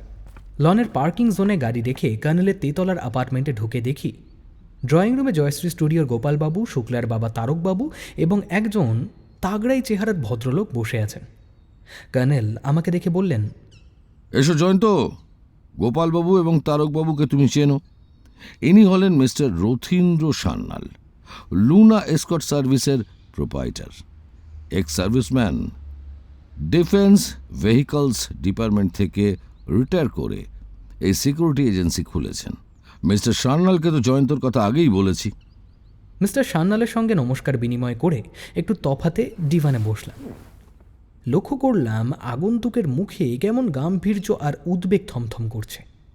গোপালবাবু বললেন, তা যা বলছিলাম ঝটপট সেরে নিই, আমাকে বাড়ি ফিরে আবার স্টুডিওতে দৌড়তে হবে। সুমন হাজরার কাছে, বুঝলেন কর্নেল সাহেব, তারকবাবুকে ভোরবেলা যেতে বলেছিলাম, কারণ নেতা লোকদের ব্যাপার, এই আছেন তো এই নেই। তারকবাবু লেক টাউনে ওর কাছে গিয়ে সব কথা খুলে বলার পর প্রথমে খেঁকিয়ে উঠেছিলেন, শেষে বললেন ওই জয়শ্রী স্টুডিওর ম্যানেজারকে দেখা করতে বলবেন। আমি আজ বাড়িতেই থাকছি, ঠান্ডা লাগা জ্বর মতো হয়েছে। নিন তাহলে আপনিই বলুন। হ্যাঁ, বুঝলাম মেয়ে নিখোঁজ হওয়ায় তারকবাবুর এই ব্যাকুলতা স্বাভাবিক। তিনি করুণ মুখে বললেন, না না, মানে আসল কথাটা হলো শুক্লা ফিল্মস্টারের সঙ্গে বোম্বে যায়নি। বেশ, তাহলে তাহলে সে গেল কোথায়? এদিকে এদিকে সান্যাল সাহেবরা লালবাজারে জানিয়ে রেখেছেন। এখন উল্টে পুলিশ এসে ওকে আবার আমাকেও হুমকি দিয়ে গেছে। মোট কথা সকাল 8টা নাগাদ তারকবাবু ঘুম থেকে আমাকে ওঠালেন। সুমনবাবুকে তখনই রিং করলাম, তো অবাক কাণ্ড কর্নেল সাহেব, চিত্রা বম্বে গিয়েই সুমনবাবুর সঙ্গে টেলিফোনে যোগাযোগ করেছে। কাজে সুমনবাবু জানেন যে চিত্রা কোথায় আছে, কিন্তু কেন হঠাৎ এমন করে বোম্বে গেল সে কথা হয়তো সুমনবাবুকে বলে থাকবে ফোনে। আমাকে সুমনবাবু ভেতরকার কথা কিছু বললেন না, তবে শুক্লার ব্যাপারে পুলিশকে বলবেন। আমার তো মনে হলো আজই সুমনবাবু বম্বে দৌড়বেন। সুমনবাবু প্রভাবশালী রাজনৈতিক নেতা, পুলিশকে উনি বলে দিলেন নিশ্চয়ই শুক্লাকে খুঁজে বার করবার চেষ্টা করবে। কিন্তু আমি আমার পুলিশ সোর্স থেকে শুনেছি পুলিশ শুক্লাকে মার্ডার চার্জে অ্যারেস্ট করবে। কি অদ্ভুত ব্যাপার দেখুন কর্নেল সাহেব, আমার এজেন্সির কোনো লোকের বিরুদ্ধে এ পর্যন্ত কোনো কমপ্লেন হয়নি, কারণ আমরা পুলিশকেও সহযোগিতা করি। পুলিশের সঙ্গে আমাদের যোগাযোগ রেখেই চলতে হয়। বলুন আমি কি করতে পারি এ ব্যাপারে? শুক্লাকে যতক্ষণ পর্যন্ত খুঁজে না পাওয়া যাচ্ছে ততক্ষণ আমার কিচ্ছু করার নেই। হ্যাঁ, কিন্তু আমার প্রবলেমটা আপনি বুঝতে পারছেন, আমার এজেন্সির দুর্নাম রটে যাবে। আপনারা শুক্লাকে টয় পিস্তল দিয়েছিলেন কেন? তাহলে খুলেই বলি, আসলে শুক্লাই ইনসিস্ট করত সবসময় ক্যারাটে বা জুডো কাজে লাগানো যায় না। তাছাড়া যে ফিল্মস্টারের বডিগার্ড করে ওকে পাঠানো হয়েছে, শুক্লার ধারণা ফায়ার আর্মস ছাড়া তাকে হয়তো সে বাঁচাতে পারবে না। দুদিন আগে শুক্লা ফিল্মস্টার চিত্রা দেবীকে তার ফ্ল্যাটে পৌঁছে দিয়ে নিয়ম মতো আমার অফিসে রিপোর্ট করতে এসেছিল। তখন রাত প্রায় 10টা হবে। আমাদের অফিস 24 ঘন্টাই খোলা থাকে। শুক্লা বলল আজ সন্ধে একটা সাংঘাতিক বিপদ থেকে নাকি সে বেঁচে এসেছে। প্রদীপ সিনহার বাড়িতে চিত্রা দেবী ওদের নেক্সট প্রোডাকশনের ব্যাপারে আলোচনা করতে গিয়েছিলেন। ওদের সঙ্গে চিত্রনাট্যকার ভদ্রলোকও ছিলেন। সন্ধ্যা 6:30 নাগাদ ওরা ফিরে আসছিলেন। ক্লিফটন রোডের একটা গলি থেকে আচমকা একটা গাড়ি জোরে বেরিয়ে আসে। চিত্রা নিজে ড্রাইভ করছিলেন। শুক্লা সামনের সিটে বসেছিল, তাই সে স্টিয়ারিংটা ধরে ফেলেছিল। কিন্তু এই অ্যাক্সিডেন্ট থেকে বেঁচে যাওয়ার চাইতেও আরও সাংঘাতিক ঘটনাটা হলো, চিত্রার গাড়ির দিকে সেই গাড়ি থেকে কেউ গুলি ছুঁড়েছিল। গুলিটা সামনের ডোর প্যানেলের ওপর এসে লাগে।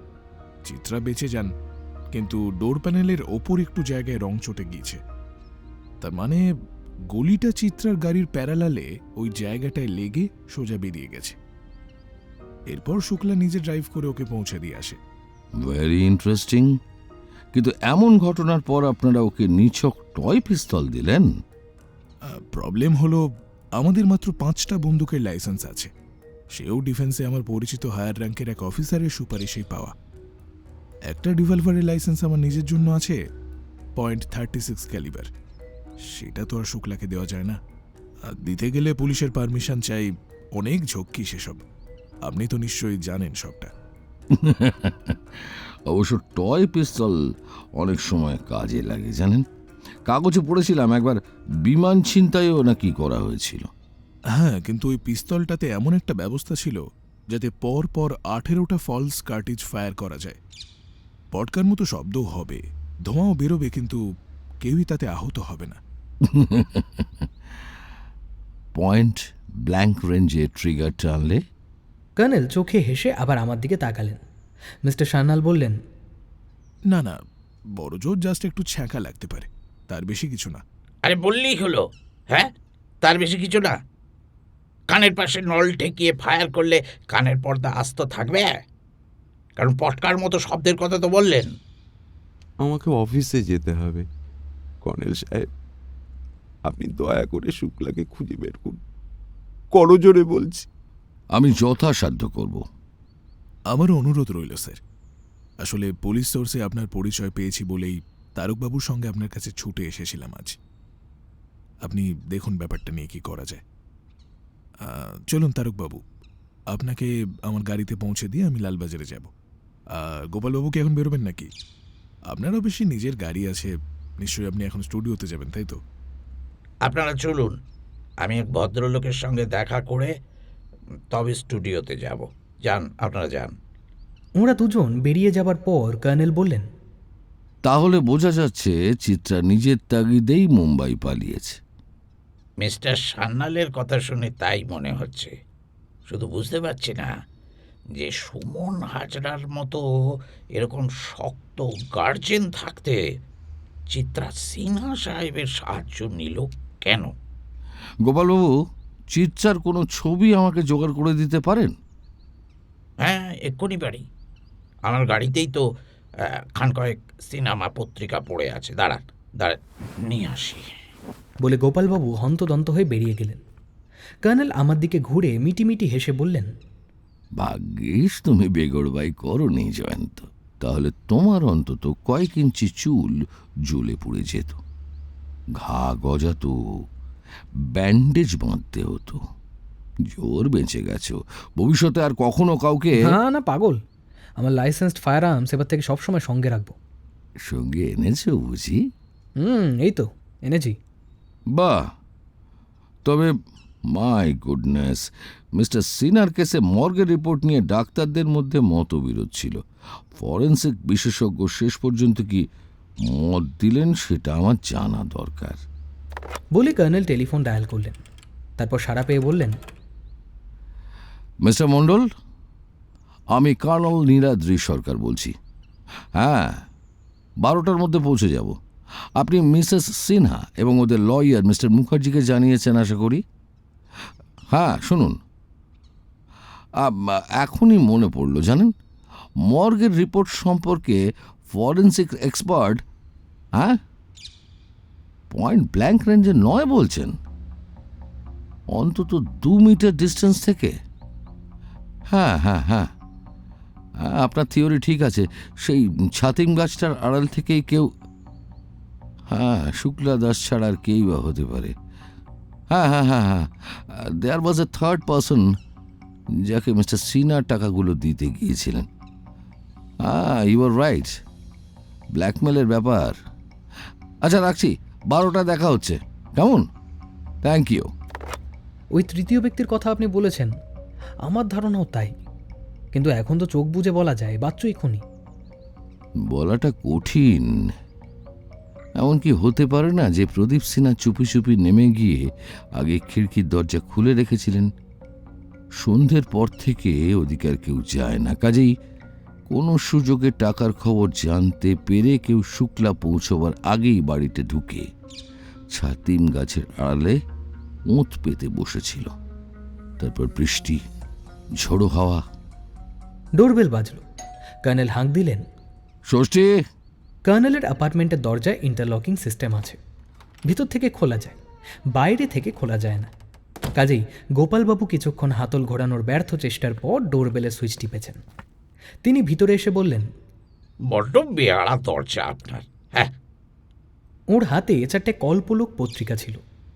কর্নেলের হাতে দিয়ে বললেন, এই নিন, আপনি এতে চিত্রা সম্পর্কে সচিত্র সরস গল্প পাবেন। গল্পলোকের বৃত্তান্ত তো।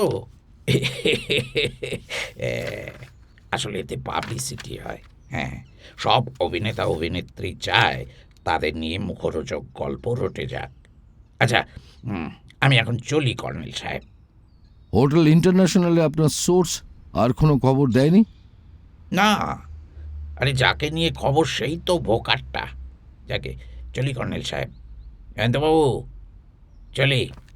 কর্নেল পত্রিকাগুলি হাতে নিয়ে উপরের সংখ্যাটার মলাটে চোখ বুলিয়ে বললেন, হ্যাঁ, চিত্রাই বটে। কই দেখি। পত্রিকাগুলো আমার দিকে ছুঁড়ে দিয়ে উনি উঠলেন। 4টে সংখ্যার মলাটে 4 জন নায়িকার ছবি। তারপর লক্ষ্য করলাম ছবিগুলো ফিল্মের বিজ্ঞাপন। আসলে কোণে খানিকটা জায়গায় ফিল্মের নাম, প্রযোজক, পরিচালক, নায়ক নায়িকার নাম সুন্দর অক্ষরে ছাপা আছে। খুঁজতে খুঁজতে চিত্রার নাম বেরিয়ে পড়ল।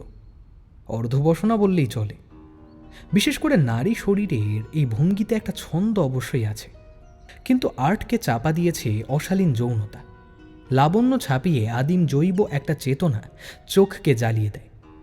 আমি ছবিটার দিকে আর তাকাতে পারলাম না, কারণ তখনই মনে পড়ে গেল এই যুবতী ছিল 40 বছর বয়সী প্রদীপ সিনহার সেক্স পার্টনার। কর্নেল আলমারি খুলে একটা খাম বের করে ভেতর থেকে একটা প্রিন্ট টেনে চোখ বুলিয়েই রেখে দিলেন। খামটা আবার যথাস্থানে রেখে আলমারি বন্ধ করে ফিরে এলেন। ইজি চেয়ারে বসে বললেন, এ যুগে ক্যারিয়ারিজম শুধু মেয়েদের নয়, পুরুষদেরও বেপরোয়া করে তুলেছে। বরং পুরুষদের সুযোগটা বেশি, জানেন। তাদের শরীরের মূল্য দিতে তো হয় না। মেয়েদের শরীর ছাড়া তত সুযোগ সামনে আসে না। না, আমাকে অনেকে মেল শোভিনিস্ট ভাবতে পারে, আমি তা মোটেই নই। সম্ভবত চিত্রার ছোটবেলার পরিবেশ এর জন্য দায়ী। টেলিফোন বেজে উঠল। কর্নেল রিসিভার তুলে সাড়া দিলেন। হ্যালো, হ্যাঁ মালবিকা। না না না না না, তুমি আমাকে ভুল বুঝছো। আসলে 50,000 টাকার ব্যাপারটা তোমাকে আমি আগে থেকে জানাইনি, কারণ তোমার টেলিফোনে কেউ আড়ি পাতা যন্ত্র জুড়ে রাখেনি। কে তা বলতে পারে বলো? কাজেই আগে পুলিশকে জানিয়ে, মালবিকা, এটাই কিন্তু লিগ্যাল প্রসিডিওর। তুমি আইনজ্ঞ মিস্টার মুখার্জিকে জিজ্ঞেস করতে পারো। হ্যাঁ, এই কুড়িয়ে পাওয়া টাকার ব্যাপারে আমার একটা দায়িত্ব, মানে মরাল অ্যান্ড লিগ্যাল, সেটা তো থেকেই গেছে। কাজেই না না না না না, তোমার চিন্তার কোনো কারণ নেই। আমরা যথাসময়ে যাচ্ছি। তুমি শুধু মিস্টার সিনহার চেক বইগুলো দেখে রেখো, কবে উনি ব্যাংক থেকে টাকাটা তুলেছিলেন। কেমন? রাখি তাহলে। আর জাস্ট এ মিনিট, লক্ষ্মী বাড়ি গেছে? আর বাচ্চু? হ্যাঁ, আমার বাচ্চুকে সন্দেহ হচ্ছে। হ্যাঁ, জানো, গত রাতে আমি ভেবেছিলাম তোমাকে বলি বাচ্চুকে যেন চোখে চোখে রেখো, ওকে ছাড়িয়ে দিও না, কিন্তু পেছনের দরজার তালা ভেঙে পালিয়েছে। পুলিশকে জানিস তো? ব্যাস ব্যাস ব্যাস, ঠিক আছে। কর্নেল টেলিফোন রেখে আমার দিকে তাকালেন। বললাম, বাচ্চু সেই তৃতীয় ব্যক্তি, এতে এবার শিওর হওয়া যায়। হ্যাঁ আমিও কিন্তু গোড়া থেকে এই কথাই বলে আসছি কর্নেল। হ্যাঁ, আপনি ধ্যান করুন, ততক্ষণ আমি চিত্রার সম্পর্কে মুখরোচক চানাচুর চিবোতে থাকি। মুখরোচক শুধু নয়, চক্ষু ছানা বড়াকারীও বটে।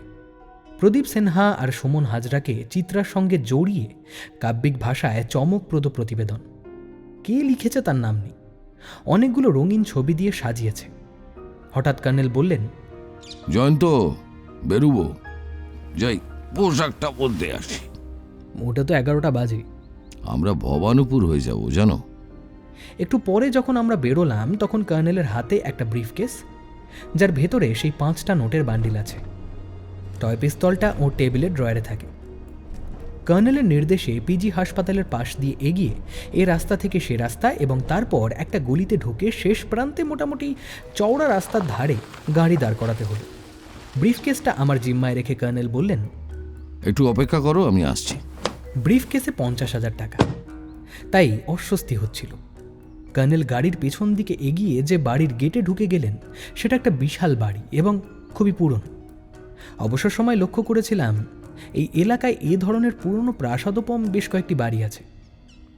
কোনোটির অবস্থা জরাজীর্ণ, কোনোটি ভেঙে ফেলে বহুতল বাড়ি তৈরির আয়োজন চলছে।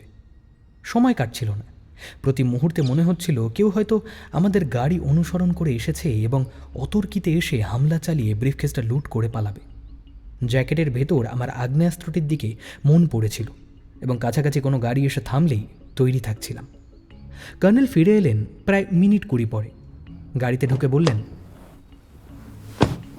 যেদিক থেকে এসেছি সেদিকেই চলো, আমরা রেস কোর্সের পাশ দিয়ে যাব। গাড়ি ঘুরিয়ে গলিপথে যাবার সময় জিজ্ঞেস করলাম, বনেদি বাড়ি মনে হলো, বাড়িটা কার? তুমি চিনবে না, কলকাতার অনেক বনেদি পরিবারের সঙ্গে আমার পরিচয় আছে, তা তো তুমি জানো। উনি চুরুট ধরিয়ে হেলান দিয়ে বসলেন। টুপিটা মুখের উপরে ঝুঁকে এসেছিল, ঠেলে তুলে দিলেন।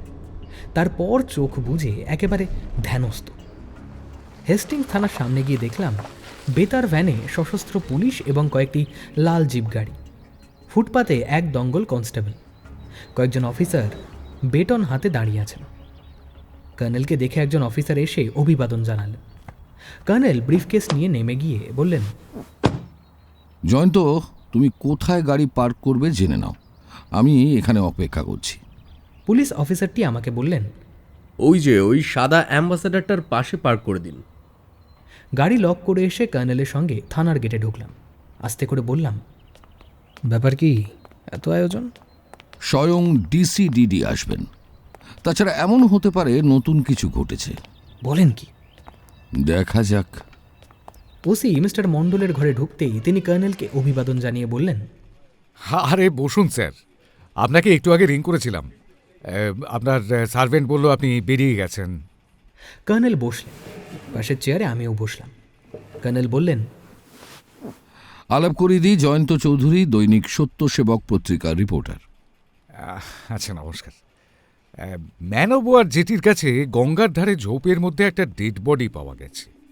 সম্ভবত জলে ছুঁড়ে ফেলার চেষ্টা করা হয়েছিল। চোখে পড়ে না এমন কতগুলো ঝোপের ভেতর আটকে গিয়েছিল। তো খবর পেয়ে এসআই রাজেনবাবু গিয়েছিলেন, তিনি বডিটা তুলে মর্গে পাঠিয়ে দিয়েছেন। জিন্স জ্যাকেট পরা একটা মেয়ের ডেড বডি, পিঠের দিকে 2 জায়গায় গুলি করে মারা হয়েছে। বডিতে রাইগর মর্টিসের শেষ পর্যায়ে পচন ধরার লক্ষণও ছিল। শুক্লা দাস, ফিল্ম স্টার চিত্রা দত্তের বডিগার্ড। হ্যাঁ স্যার, মর্গে তার বাবাকে নিয়ে যাওয়া হয়েছিল। একটু আগে খবর পেলাম উনি তার মেয়ের লাশ শনাক্ত করেছেন। এবার বাচ্চুটাকে পেলেই প্রবলেম সলভড। কর্নেলের আপত্তি সত্ত্বেও কফি আর বিস্কিট এলো। ওসি প্রশান্ত মণ্ডলের অনুরোধে কর্নেল কফিতে চুমুক দিলেন। আমার অবশ্য এই মুহূর্তে উষ্ণ পানীয়ের দরকার ছিল। মিস্টার মণ্ডল মাঝে মাঝে টেলিফোনে কারোর সঙ্গে চাপা গলায় কথা বলছিলেন, স্পষ্ট বোঝা যাচ্ছিল না। চুরুট ধরিয়ে কর্নেল বললেন,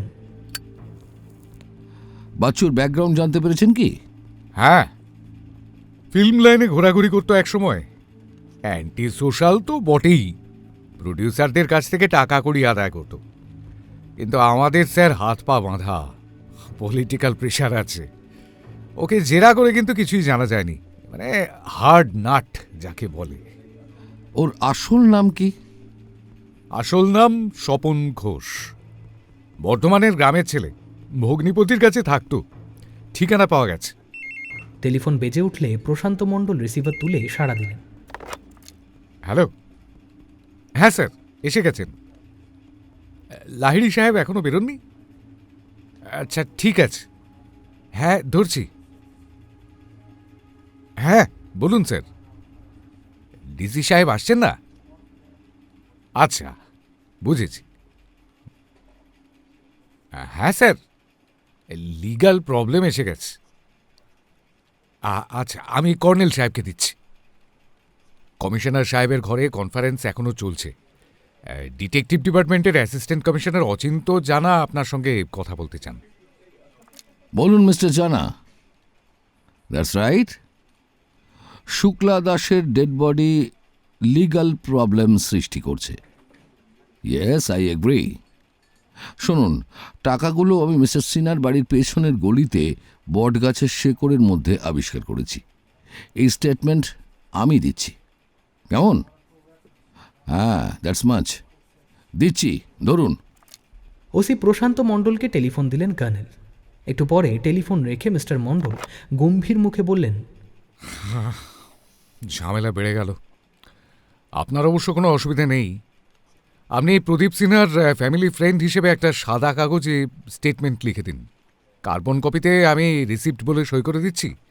কিন্তু তারপর এতগুলো টাকা থানার মালখানায় রাখা প্রবলেম। লালবাজার ডিটেকটিভ ডিপার্টমেন্টে আজই পাঠিয়ে দেবো বরং। এ নিন। কর্নেলকে উনি 2 শিট কাগজের ভেতর একটা কার্বন পেপার ঢুকিয়ে পিন এঁটে দিলেন। কর্নেল লিখতে থাকলেন। প্রশান্ত মণ্ডল আবার টেলিফোন তুলে ডায়াল করতে থাকলেন। মিসেস সিনহা, নমস্কার। আমি হেস্টিংস থানা থেকে ওসি প্রশান্ত মণ্ডল বলছি। I am sorry Mrs Sinha, টাকাটা আপনাকে ওভাবে হ্যান্ড ওভার করা যাচ্ছে না। লিগ্যাল প্রবলেম এসে গেছে। আপনি শুনুন, ফিল্মস্টার চিত্রা দত্তের বডিগার্ড শুক্লা দাসের ডেড বডি খুঁজে পেয়েছি আমরা। কাজেই কেসটা জটিল হয়ে গেছে। হ্যাঁ, কর্নেল সাহেবকে বলেছি। উনি আপনার কাছে গিয়ে সব বুঝিয়ে বলবেন খন। ভদ্রমহিলা ফায়ার, কিন্তু কি আর করা যাবে, আমার হাত পা বাঁধা। কিছুক্ষণ পর থানা থেকে বেরিয়ে গাড়িতে উঠলাম।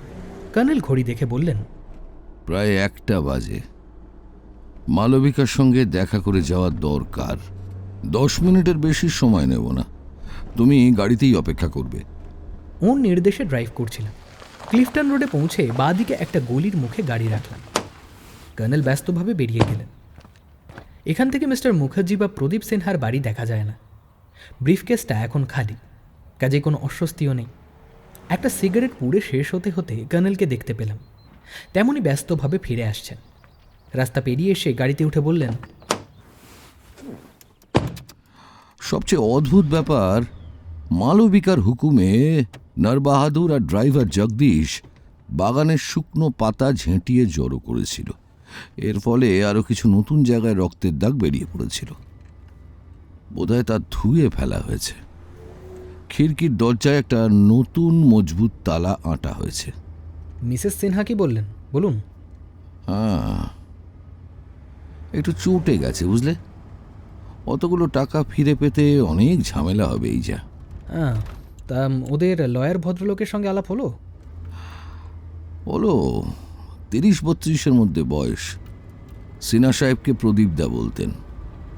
ওই বাড়ির লোকই বলা চলে। আমার ধারণা সুমন হাজরা বাচ্চুরও গার্জেন। সেটা গোপালবাবু বলতে পারবেন। আচ্ছা কর্নেল, চিত্রা দত্তের গাড়ি লক্ষ্য করে কে গুলি ছুঁড়তে পারে? যার .32 ক্যালিবারের ফায়ার আর্মস আছে। বাচ্চু অ্যান্টি সোশ্যাল ছিল, কাজেই তার এমন একটা চোরাই অস্ত্র থাকতেই পারে। হ্যাঁ, তা নিশ্চয়ই পারে। তাহলে সুমন হাজরাই ওর গার্জেন, কারণ চিত্রার সঙ্গে সিনহা সাহেবের মেলামেশা তার বরদাস্ত না হওয়ারই কথা, তাই না? কর্নেল চুপ করলেন। সারা পথ আর কোনো কথা হলো না, কারণ উনি শুধু হুঁ বললে বুঝতে পারি কথা বলার মুড নেই।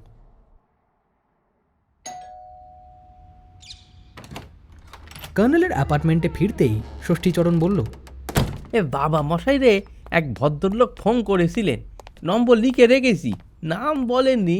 এই দেখুন। ষষ্ঠী প্যাডে আঁকা বাঁকা হরফে ইংরেজিতে নামটা লিখেছে।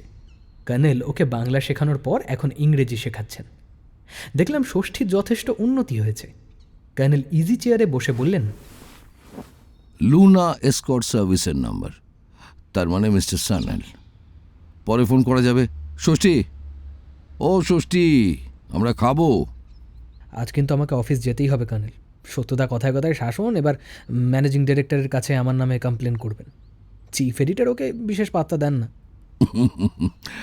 ক্লিফটন রোডের রহস্যময় হত্যাকাণ্ডের ব্যাপারে তুমি লড়ে যাচ্ছ বলে ওকে জানিয়ে দাও। না না, এখন নয়। বিবেকানন্দ কি বলেছিলেন জানো তো? খালি পেটে ধর্ম হয় না, আমার মতে খালি পেটে কর্মও হয় না। তুমি স্নান করতে চাও তো করে নাও। হ্যাঁ করব, আমার মাথা ভোঁ ভোঁ করছে। আপনার কথা আলাদা, সাহেবি কালচার স্নান না করেই। Shut up. তোমার কেন, আরও অনেকের এই অদ্ভুত ধারণা আছে সাহেবরা স্নান করেন না। ওরা সুযোগ পেলে দুবেলাই স্নান করে। আমার সপ্তাহে 2-3 দিন স্নানের পেছনে আছে একটা পুরনো সামরিক জীবনের অভ্যেস। বেশিরভাগ সময় বন জঙ্গল, পাহাড় পর্বত, মরুভূমিতে কাটাতে হয়েছে। জল পেলেও যেন স্নানের সুযোগটা পেতাম না। স্নান করে আমার জন্য কেনা সেই পাজামা পাঞ্জাবি পরে কর্নেলের সঙ্গে সুস্বাদু লাঞ্চ সেরে নিলাম। তারপর ড্রয়িং রুমে গিয়ে দৈনিক সত্যসেবকের chief of the news bureau সত্যদাকে ফোন করলাম। কথাটা শুরু করার সঙ্গে সঙ্গে সত্যদা খেঁকিয়ে উঠলেন। কি এক্সপ্লেনেশন লেটার টাইপ হইতে আছে? বুড়ার লাগে করতে আসো? আরে উনি পক্ষে খুঁজতেন, হ্যাঁ? তা তুমি কি খুঁজতে আসো? বিশ্বাস করলেন না? আরে তাহলে শুনুন, প্রদীপ সিনহার ফিল্ম প্রোডাকশনের হিরোইনের বডিগার্ড নিখোঁজ হয়েছিল। আজ গঙ্গার ধারে তার ডেড বডি পাওয়া গেছে। এদিকে আচ্ছা তুমি তুমি কোথায় আসো বলো তো? হ্যাঁ, গঙ্গার ধারে না কর্নেলের বাড়িতে? এই শোনো, মিথ্যা কইও না। হ্যাঁ, একদম মিথ্যা কইও না। দাও, এক কাজ করো, তুমি বুড়ালে ফোন দাও। কর্নেলের দিকে তাকালাম। কর্নেল টেলিফোন নিয়ে বললেন, সত্যবাবু নাকি? কর্নেল নীলাদ্রি সরকার বলছি। কি আশ্চর্য, আমার কণ্ঠস্বর শুনেও। হ্যাঁ, জয়ন্ত ঠিকই বলেছে, ওকে অন ডিউটিতে রাখুন। কিন্তু সত্যবাবু, এক্সক্লুসিভ স্টোরি পেতে হলে আপনাকে মুখ বুজে থাকতে হবে। হ্যাঁ, তার বলতে তবে কাজ করুন, আপনাদের ওই ফটোগ্রাফার রামবাবুকে পিজি হসপিটালের মর্গে পাঠিয়ে দিন। যেভাবে হোক অভিনেত্রী চিত্রা দেবীর বডিগার্ডের ডেড বডির একটা ফটো যেন তুলে রাখেন। ওকেও মুখ বুজে থাকতে বলবেন, কেমন? আরে হ্যাঁ হ্যাঁ। কর্নেল হাসতে হাসতে টেলিফোন রেখে দিলেন। জিজ্ঞেস করলাম, লুনা এসকর্ট সার্ভিসের মিস্টার সান্যালকে ফোন করবেন না?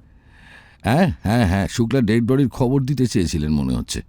আমি ডিভানে চিৎপাত হয়ে বললাম, আজ শীতটা কমে গেল বলুন। কিন্তু আজ আর তোমার ভাত ঘুম বাড়ালে চলবে না জয়ন্ত। বড় জোর 8 ঘন্টা। বেরোতে হলে এখনই বেরিয়ে পড়ুন। কর্নেল চুপচাপ কিছুক্ষণ চুরুট টানার পর বললেন, একটা প্রশ্ন কাল রাত থেকেই আমাকে জ্বালিয়ে মারছে যেন।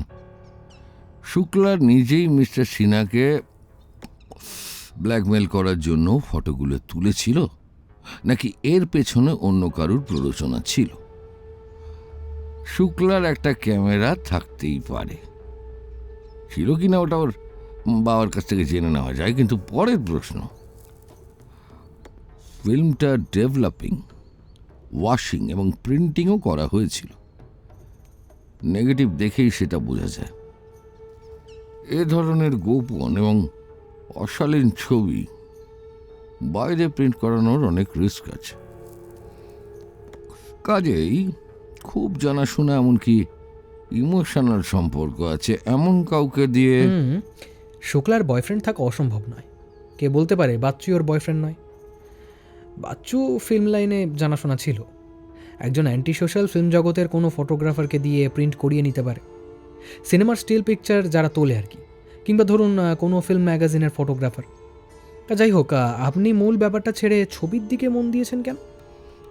কান টানলে মাথা আসে বলে একটা কথা আছে। শুক্লার ব্যাকগ্রাউন্ড যতটুকু জেনেছি তাতে ওকে ডানপিটে আর আত্মবিশ্বাসী মনে হয়।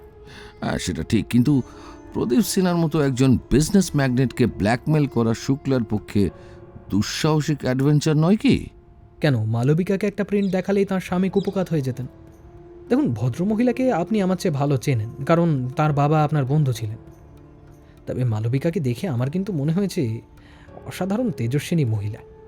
বাহ, তোমার চোখ তো খোলা আছে ডার্লিং। ঠাট্টা করছেন? মোটেও না, মোটেও না, আমি সিরিয়াসলি বলছি। তুমি তো শুনেছ, বাবার অমতে প্রদীপ সিনহাকে বিয়ে করেছিল মালবিকা। বাবার প্রপার্টি নেয়নি, অথচ একমাত্র মেয়ে। রায় সাহেব অগত্যা তার প্রপার্টি একটা ট্রাস্টি বোর্ডের হাতে দিয়ে গেছেন। ট্রাস্টি বোর্ড তার উইল অনুসারে ন্যাচারাল সায়েন্স একাডেমি নামে একটা প্রতিষ্ঠান চালাচ্ছে। সে যাই হোক, পুলিশ এবং তোমার থিওরি হলো বাচ্চু একসঙ্গে দুটো খুন করেছে। কিন্তু চিন্তা করো, শুক্লার বডি পাওয়া গেছে গঙ্গার ধারে।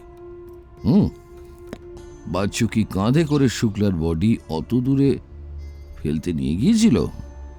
তাছাড়া একটা কথা, শুক্লার বডি লোকের চোখে পড়ল পুরো একটা দিনের পরের দিন সকালে।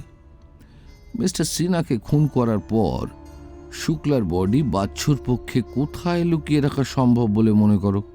হ্যাঁ, এটা একটা পয়েন্ট। তাছাড়া বাচ্চুর সঙ্গে ইমোশনাল সম্পর্ক থাকলে শুক্লাকে সে খুন করবে কেন? আবার কেন? টাকাগুলো একা আত্মসাতের লোভে। কিন্তু টাকাগুলো বাচ্চুর চোখে পড়েনি, তার স্পষ্ট প্রমাণ লক্ষ্মী ওগুলো দুইবার দেখতে পেয়ে গায়ের সোয়েটার খুলে তার ভেতরে লুকিয়ে ফেলেছিল। মিস্টার সিনহা ডেড বডি দেখতে পাওয়ার পর বাড়ির অন্যরা যখন তাই নিয়ে ব্যস্ত, তখন লক্ষ্মী সোয়েটারটা কানা গলিতে বটগাছের শিকড়ের তলায় লুকিয়ে রেখে আসে। তা লক্ষ্মী কালো প্লাস্টিকের ব্যাগ জোগাড় করার সময় পেল কোথায়? নোটের বান্ডিল পরীক্ষা করে আমার মনে হয়েছে মিস্টার সিনহাই প্লাস্টিকের ব্যাগে ভরে ওগুলোকে শুক্লাকে দেওয়ার জন্য অপেক্ষা করছিলেন। আততায়ীর গুলিতে ব্যাগ হাত থেকে ছিটকে পড়ে, তাই মাত্র 3টে বান্ডিলের ওপর পচা পাতা আর কাদার ছাপ লেগেছিল। কিন্তু বাচ্চু খিড়কির তালা ভেঙে পালালো কেন? নিশ্চয়ই কোনো কারণ ছিল, বাচ্চুকে না পেলে তার ব্যাখ্যা পাওয়া যাচ্ছে না। লক্ষ্মীর সঙ্গে তার যোগ সাজসের কথা আপনার থিওরিতে ছিল? ছিল। এখন থিওরিতে গন্ডগোল বেঁধেছে। যতক্ষণ না শুক্লার বডির পোস্টমর্টম রিপোর্ট সম্পর্কে কিছু জানতে পারছি, ততক্ষণ আর নতুন কোনো থিওরি নয়। বলে কর্নেল উঠে ভেতরের ঘরে ঢুকে গেলেন। গাড়ি স্টার্ট দিয়ে কর্নেল বললেন, জয়ন্ত, আগে ভবানীপুর, বুঝলে? সে বনেদি বাড়িতে তো, ব্যাপারটা খুলে বলার অসুবিধাটা কি? না, আমরা এবার যাব ভবানীপুর থানায়। আবার পুলিশের ডেরায়? ওহ কর্নেল, এবার কিন্তু আপনার দুর্নাম রটে যাবে, বুঝলেন? আমার স্টোরিতে পুলিশের সঙ্গে আপনার ঘনিষ্ঠতা দেখে অনেকে আমাকে চিঠি লিখে বলে, এ কীরকম রহস্যভেদী, পুলিশের সাহায্য ছাড়া কর্নেল এক পা বাড়াতে পারেন না।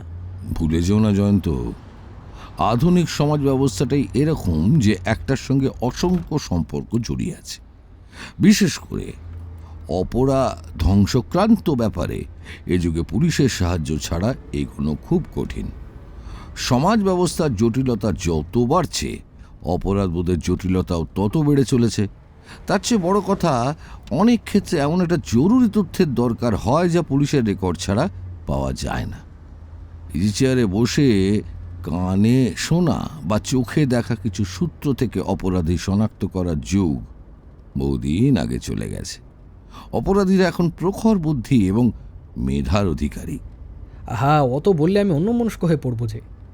যে তথ্যটার আশায় যাচ্ছি তা পেয়ে গেলে আর তোমাকে ছায়ার সঙ্গে কুস্তি করতে হবে না।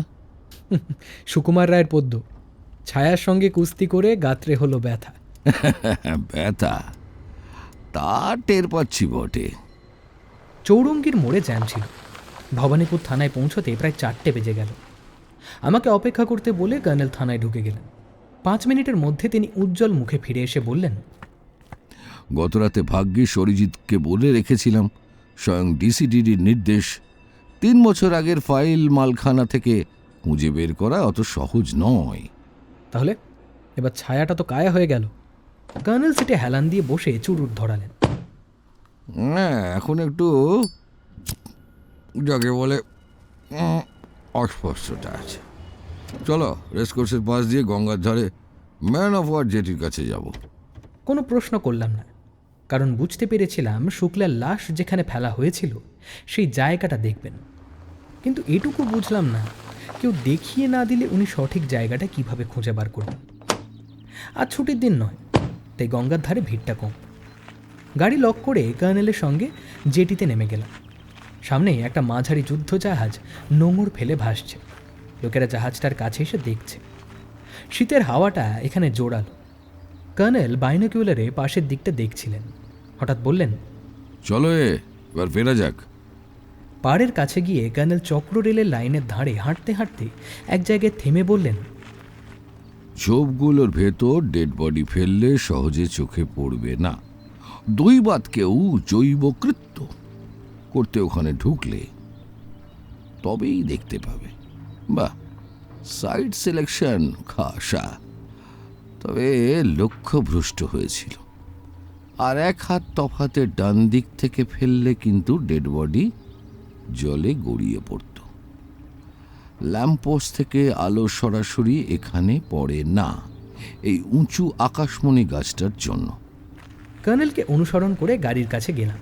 বললাম, তো এবার মালবিকার কাছে যাওয়া যাক। তখন কথা দিয়ে গিয়েছিলাম সন্ধ্যায় এসে ডিটেলস আলোচনা করব। স্বামীকে ফাঁদ থেকে বাঁচানোর জন্য সে আমার সাহায্য চেয়েছিল, কিন্তু আমি বাঁচাতে পারিনি। এই ব্যর্থতার দায় অবশ্য আমার একার নয়, সেটাই ওকে বোঝানো দরকার। মালবিকা কোনো স্পষ্ট তথ্য দিতে পারেনি, নাকি কিছু জেনেও গোপন রাখতে বাধ্য হয়েছিল। এখন তো আর তা বলতে দ্বিধা থাকা উচিত নয়।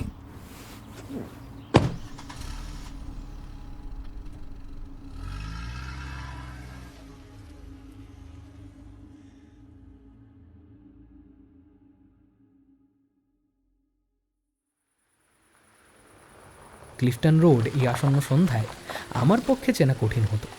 কর্নেলের নির্দেশে ড্রাইভ করে 7 নম্বর বাড়ির গেটের সামনে দাঁড় করালাম। হর্ন শুনে নরবাহাদুর ভেতর থেকে উঁকি দিল। কর্নেল নেমে যেতেই সে ওকে দেখতে পেয়ে সালাম করল। তারপর বলল, ও সাহেব, মেম সাহেব তো ও মুখার্জি সাহেবের সাথে অফিস চলে গেলেন। ও আপনার জন্য ওয়েট করছিলেন। কখন ফিরবে বলে যায়নি? না স্যার। আমরা কিছুক্ষণ অপেক্ষা করতে চাই বাহাদুর। তোমার কোনো অসুবিধা আছে? ও কিছু অসুবিধা নেই সাহেব। আপনি কর্নেল সাহেব আছেন, 3-10 এখানে এসেছেন। মেম সাহেব আবি বলে গেছেন, কর্নেল সাহেব উন্নির বাবার দোষ আছে, গেট খুলিয়ে দিচ্ছি, আপনি চলে আসেন, ভেতরে বসবেন সাহেব। সে গেট খুলে দিলে গাড়ি লনে ঢুকিয়ে পোর্টিকোর কাছাকাছি রাখলাম। নরবাহাদুর গেটের তালা এঁটে কর্নেলের সঙ্গে কথা বলতে বলতে আসছিলেন। এই সময় মধ্যবয়সী রোগাটে গড়নের একটি লোক বেরিয়ে এলো, এসে দাঁড়ালো। বাহাদুর তার উদ্দেশ্যে বলল, শম্ভুদা, জলদি 2 কাপ চা লে আও। কর্নেল শম্ভুর দিকে তাকিয়ে বললেন, হ্যাঁ, তুমি শম্ভু? তোমার পুরো নাম? শম্ভু কপালে হাত ঠেকিয়ে বলল, আগে স্যার, শম্ভুনাথ মোহান্ত। সাহেব হল ঘরে বুঝবেন না বারান্দায় বুঝবেন? পরে বলছি, ততক্ষণে একটু কথাবার্তা বলি, কি বলো? আচ্ছা শম্ভু, তুমি তোমার ঘর থেকে সে রাতে বাচ্চুকে দেখেছিলে? আগে স্যার, সেই রকম মনে হয়েছিল। কুকুরটা খুব চেঁচামেচি করছিল। তবে স্যার, মিথ্যা বলবো না, স্পষ্ট দেখিনি। বৃষ্টি বাদলার রাত, এদিকে ঝড়ের মতো অবস্থা। কোথায় দেখতে পেয়েছিলে আমাকে একটু দেখিয়ে দাও তো।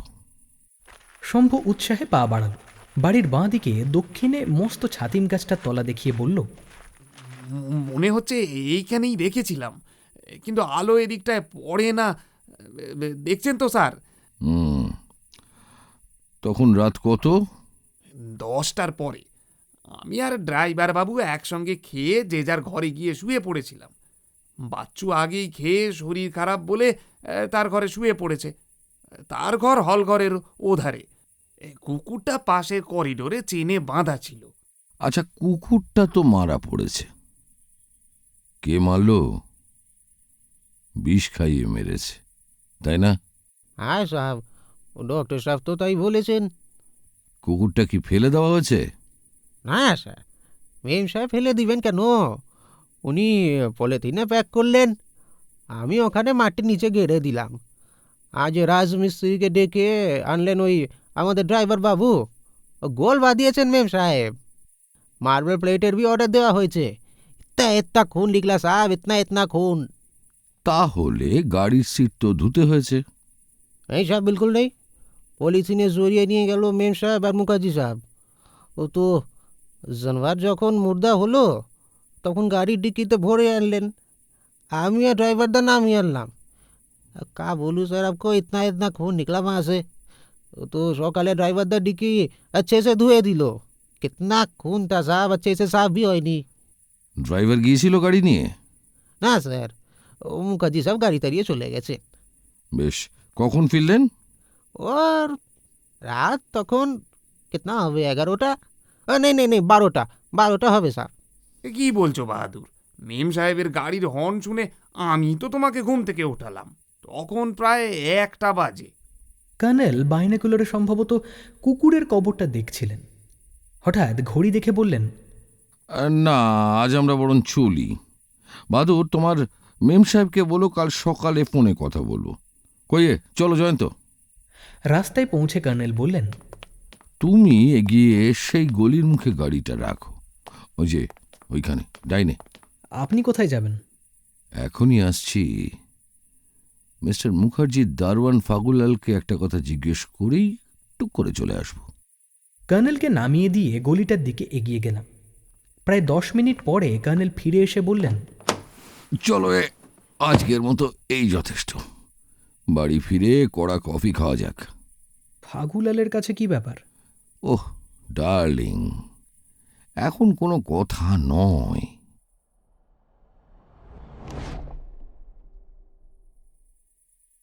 অ্যাপার্টমেন্টে ফিরে কর্নেল ষষ্ঠীচরণকে কফির হুকুম দিয়ে টুপি খুললেন। টাকে হাত বুলিয়ে বললেন, হেস্টিংস এরিয়ায় কিন্তু বেশ শীত, আর এখানে কেমন যেন গরম আবহাওয়া। না না না না না, ফ্যান চালাতে বলছি না, চুপচাপ বসে কফির অপেক্ষা করো। কফি ঝিমিয়ে পড়া নার্ভকে না দুর্দান্তভাবে চাঙা করে। ষষ্ঠী এই সময় পর্দার ফাঁকে মুখ বাড়িয়ে বলল, এ বাবা মশাই, বলতে একেবারে ভুলে গেছি, দুপুরে সেই নম্বরে আবার ফোন এসেছিল, বললাম বাবা মশাই নাই। আগে কফি। ষষ্ঠী অদৃশ্য হল। কর্নেল চোখ বুজে বসে থাকতে থাকতেই হঠাৎ সোজা হয়ে টেলিফোনের দিকে হাত বাড়ালেন। ডায়াল করার পর সাড়া পেয়ে বললেন, হ্যালো, আমি কর্নেল নীলাদ্রি সরকার বলছি। ও ওসি মন্ডল সাহেব আছেন? হ্যাঁ, ওকে একটু দিন তো। হ্যাঁ মিস্টার মন্ডল, আমি কর্নেল। শুনুন, শুক্লা দাসের পোস্টমর্টমের প্রাইমারি রিপোর্টে কি বলা হয়েছে? .32 ক্যালিবার, মানে একই রিভলভারের গুলি। হ্যাঁ, পয়েন্ট ব্ল্যাঙ্ক রেঞ্জে তো নয়। তার মানে শুক্লা পালিয়ে যাচ্ছিল, তাই পিঠে গুলি লাগে। ঠিক আছে, বাচ্চু পাকড়াও না হলে কেস দাঁড় করানো যাবে কি? হ্যাঁ হ্যাঁ, আমিও তাই বলছি। আচ্ছা আচ্ছা, ধন্যবাদ। ষষ্ঠী কফি আর স্ন্যাক্স নিয়ে এলো ট্রেতে। কর্নেল কফিতে চুমুক দিয়ে আমার দিকে হাসি মুখে তাকালেন।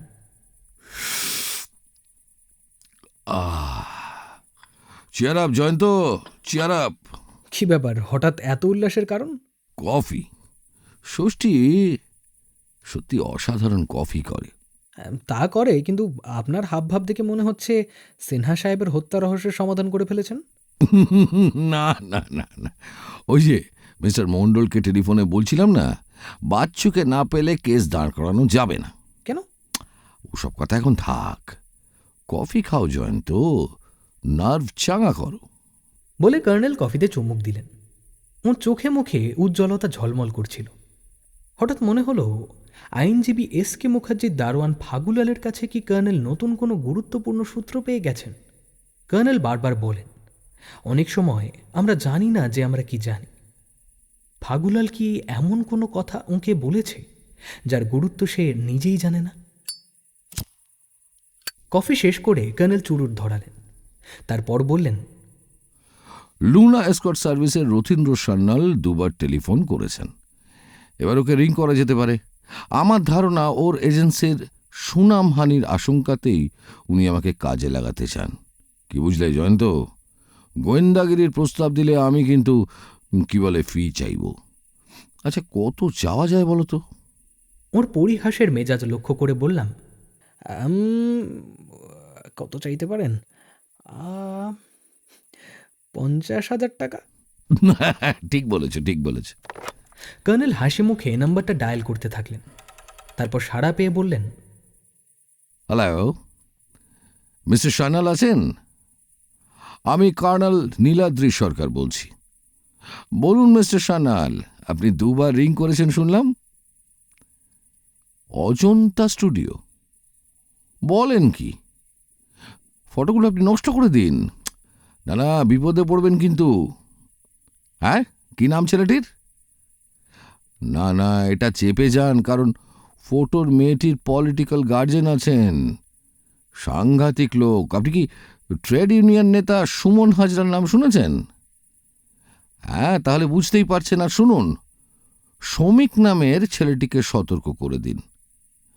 হ্যাঁ, ওকে বলুন ব্যাপারটা জানাজানি হলে শুধু পুলিশ নয়, সুমনবাবুর মস্তান বাহিনী এসে স্টুডিও জ্বালিয়ে দেবে। ভেরি গুড, চমৎকার কাজ করেছেন। সত্যি আপনি বুদ্ধিমান। শুক্লার খুনিকে খুব শিগগিরই ধরা হবে। Just wait and see. যাই হোক, ভাগ্যিস আপনি আর কাউকে না জানিয়ে শুধু আমাকে জানালেন। অনেক ধন্যবাদ। কর্নেল টেলিফোন রেখে আমার দিকে তাকালেন। বললাম, ব্যাপারটা বুঝতে পেরেছি। ইয়েস, শুক্লার মৃত্যুতে তার বয়ফ্রেন্ড শ্রমিক স্বভাবতই শোকগ্রস্ত। সে লুনার কাছাকাছি একটা সাধারণ স্টুডিওর কর্মচারী। শুক্লা তার কাছে গোপনে একটা ক্যামেরা চেয়ে নিয়ে গিয়েছিল, তারপর নেগেটিভ ফিল্ম প্রিন্ট করতে দিয়েছিল। প্রেমিক ছেলেটি ফিল্ম ডেভেলপ করে এক সেট প্রিন্ট নেগেটিভ সহ শুক্লাকে দেয়। শুক্লার অজ্ঞাতসারে নিজে আর এক সেট প্রিন্ট নিজের কাছে রেখেছিল। শুক্লার খুন হয়ে যাওয়ার খবর পেয়ে সে একটা কিছু আঁচ করে মিস্টার সান্যালের শরণাপন্ন হয়েছিল। ফিল্মস্টার চিত্রা দত্তকে কি ওরা চিনতে পেরেছে? না, চিনতে পারলে আমাকে মিস্টার সান্যাল নামটা বলতেন। কিন্তু অদ্ভুত ব্যাপার, গত রাতে পার্ক লেনে গিয়ে লুনা এসকর্ট সার্ভিস খুঁজে বের করার পর আমি কেন যেন পার্ক স্ট্রিট মোড়ে দাঁড়িয়েছিলাম। আপনি তো বলেছেন আমাকে। ইনটিউশন। আশ্চর্য জয়ন্ত, সত্যিই আশ্চর্য। আমি অজন্তা স্টুডিওর সামনেই দাঁড়িয়েছিলাম, তারপর মুনলাইট বারে গিয়ে ঢুকেছিলাম। এখন মনে পড়ছে আমি অজন্তা স্টুডিও আর লুনার কর্মী শুক্লা দাসের যোগাযোগের সম্ভাবনা নিয়ে একটু চিন্তাও করেছিলাম। আপনি বরাবর দেখছি ইনটিউশনে বিশ্বাসী। ঠিক বিশ্বাস নয়, অস্পষ্ট একটা ধারণা। অনেক মানুষের মধ্যেই এই আশ্চর্য বোধটা কাজ করে। জয়ন্ত, শুক্লার মধ্যে কি এমন কোনো বোধ কাজ করেছিল? আক্রান্ত হওয়ার মুহূর্তে সেই কি নলে নেগেটিভ ফিল্ম ভর্তি টয় পিস্তলটা পাঁচিলের ওধারে ছুঁড়ে ফেলেছিল? হ্যাঁ, এটা সম্ভব, খুব সম্ভব। টয় পিস্তলটা দইবাত, পচা পাতা আর জল ভর্তি একটা গর্তে গিয়ে পড়েছিল। এটা হতে পারে না? আজ রাতে যদি আর কোথাও বের না হন, আমি সল্ট লেকে ফিরব। না না না না না, আর কোথাও বেরোনোর দরকার নেই। বেশ, তাহলে আমি উঠছি। হ্যাঁ, ইয়েস, বুঝতে পারছি তুমি কুনিদ্রার ভয়ে পালাতে চাইছো। আমার ডেরায় রাত কাটালে তোমার সুনিদ্রার কোনো চান্স নেই। ঠিক আছে, অদ্য শেষ রজনী, ফ্ল্যাটে ফিরে সুনিদ্রা উপভোগ করো। Good night.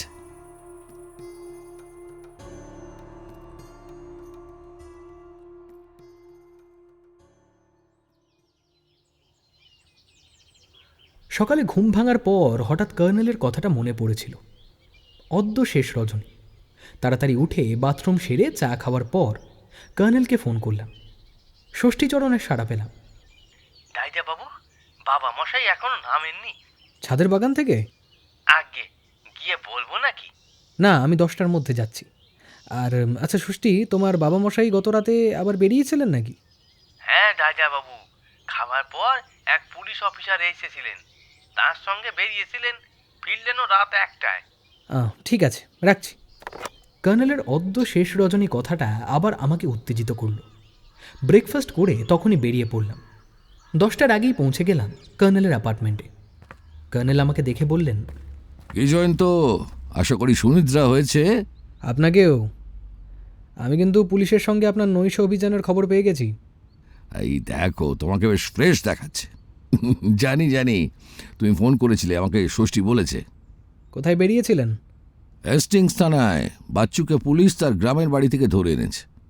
বাচ্চুর সঙ্গে আমার কথাবার্তা হয়েছে। এদিকে আজ ভোর 6টায় মালবিকা আমাকে রিং করে জানালো কাল সন্ধে 6টায় গ্র্যান্ড হোটেলে ওদের কোম্পানির বোর্ড অফ ডাইরেক্টরসের জরুরি মিটিং ছিল। মিটিং শেষ হতে প্রায় রাত 11টা বেজে যায়। তাই বাড়ি ফিরে এসে আর আমাকে রিং করেন। আমি ওকে বলেছি 10:30 থেকে 11টার মধ্যে আমি যাচ্ছি। তাহলে তো এখনই বেরিয়ে পড়া উচিত। তুমি অধৈর্য হয়ে পড়ছো দেখছি। কারণ গত রাতে আপনি বলেছেন অদ্য শেষ রজনী। হ্যাঁ, সেটাই হয়েছে সমস্যা। একটা করে মিনিট কেটে যাচ্ছে, একটু করে উদ্বেগ বাড়ছে। চূড়ান্ত বিস্ফোরণের জন্য যেন এক কাউন্টডাউন।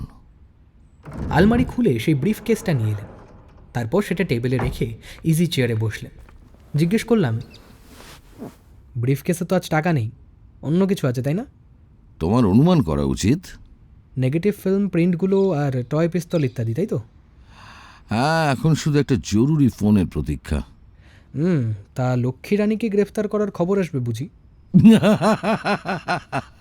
ও জয়ন্ত, বারবার তোমাকে বলে আসছি, দক্ষ রিপোর্টার হতে গেলে চাই তীক্ষ্ণ পর্যবেক্ষণ শক্তি। কাল অনুপমা মানে সিনা সাহেবের বাড়িতে তুমি মুখ তুললেই দেখতে পেতে লাল সোয়েটার পরে লক্ষ্মী রানী পোর্টিকোর ছাদে দাঁড়িয়েছিল। আমরা এগিয়ে যেতেই সে ভেতরে অদৃশ্য হলো। মেয়েটি দেখছি বেপরোয়া। এতে বেপরোয়া হওয়ার কিচ্ছু নেই, কারণ কোনো লাল সোয়েটারের কথা আমি পুলিশকে বলিনি। খুনের রাতে পুলিশ লক্ষ্মীকে যা জিজ্ঞাসাবাদ করার তা করেছে। এখন মেড সার্ভেন্ট ছুটি নিয়ে বাবা মায়ের কাছে যেতেই পারে, গিয়েছিল, এবং সে ফিরে এসেছে। বরং না ফিরলেই পুলিশ ওকে সন্দেহ করবে, হয়তো কিছু জানে এটা আঁচ করেই ফিরে এসেছে। ধড়িবাজ মেয়ে। হ্যাঁ, তাতে কোনো ভুল নেই। এতক্ষণে টেলিফোন বেজে উঠল। কর্নেল রিসিভার তুলে সাড়া দিলেন।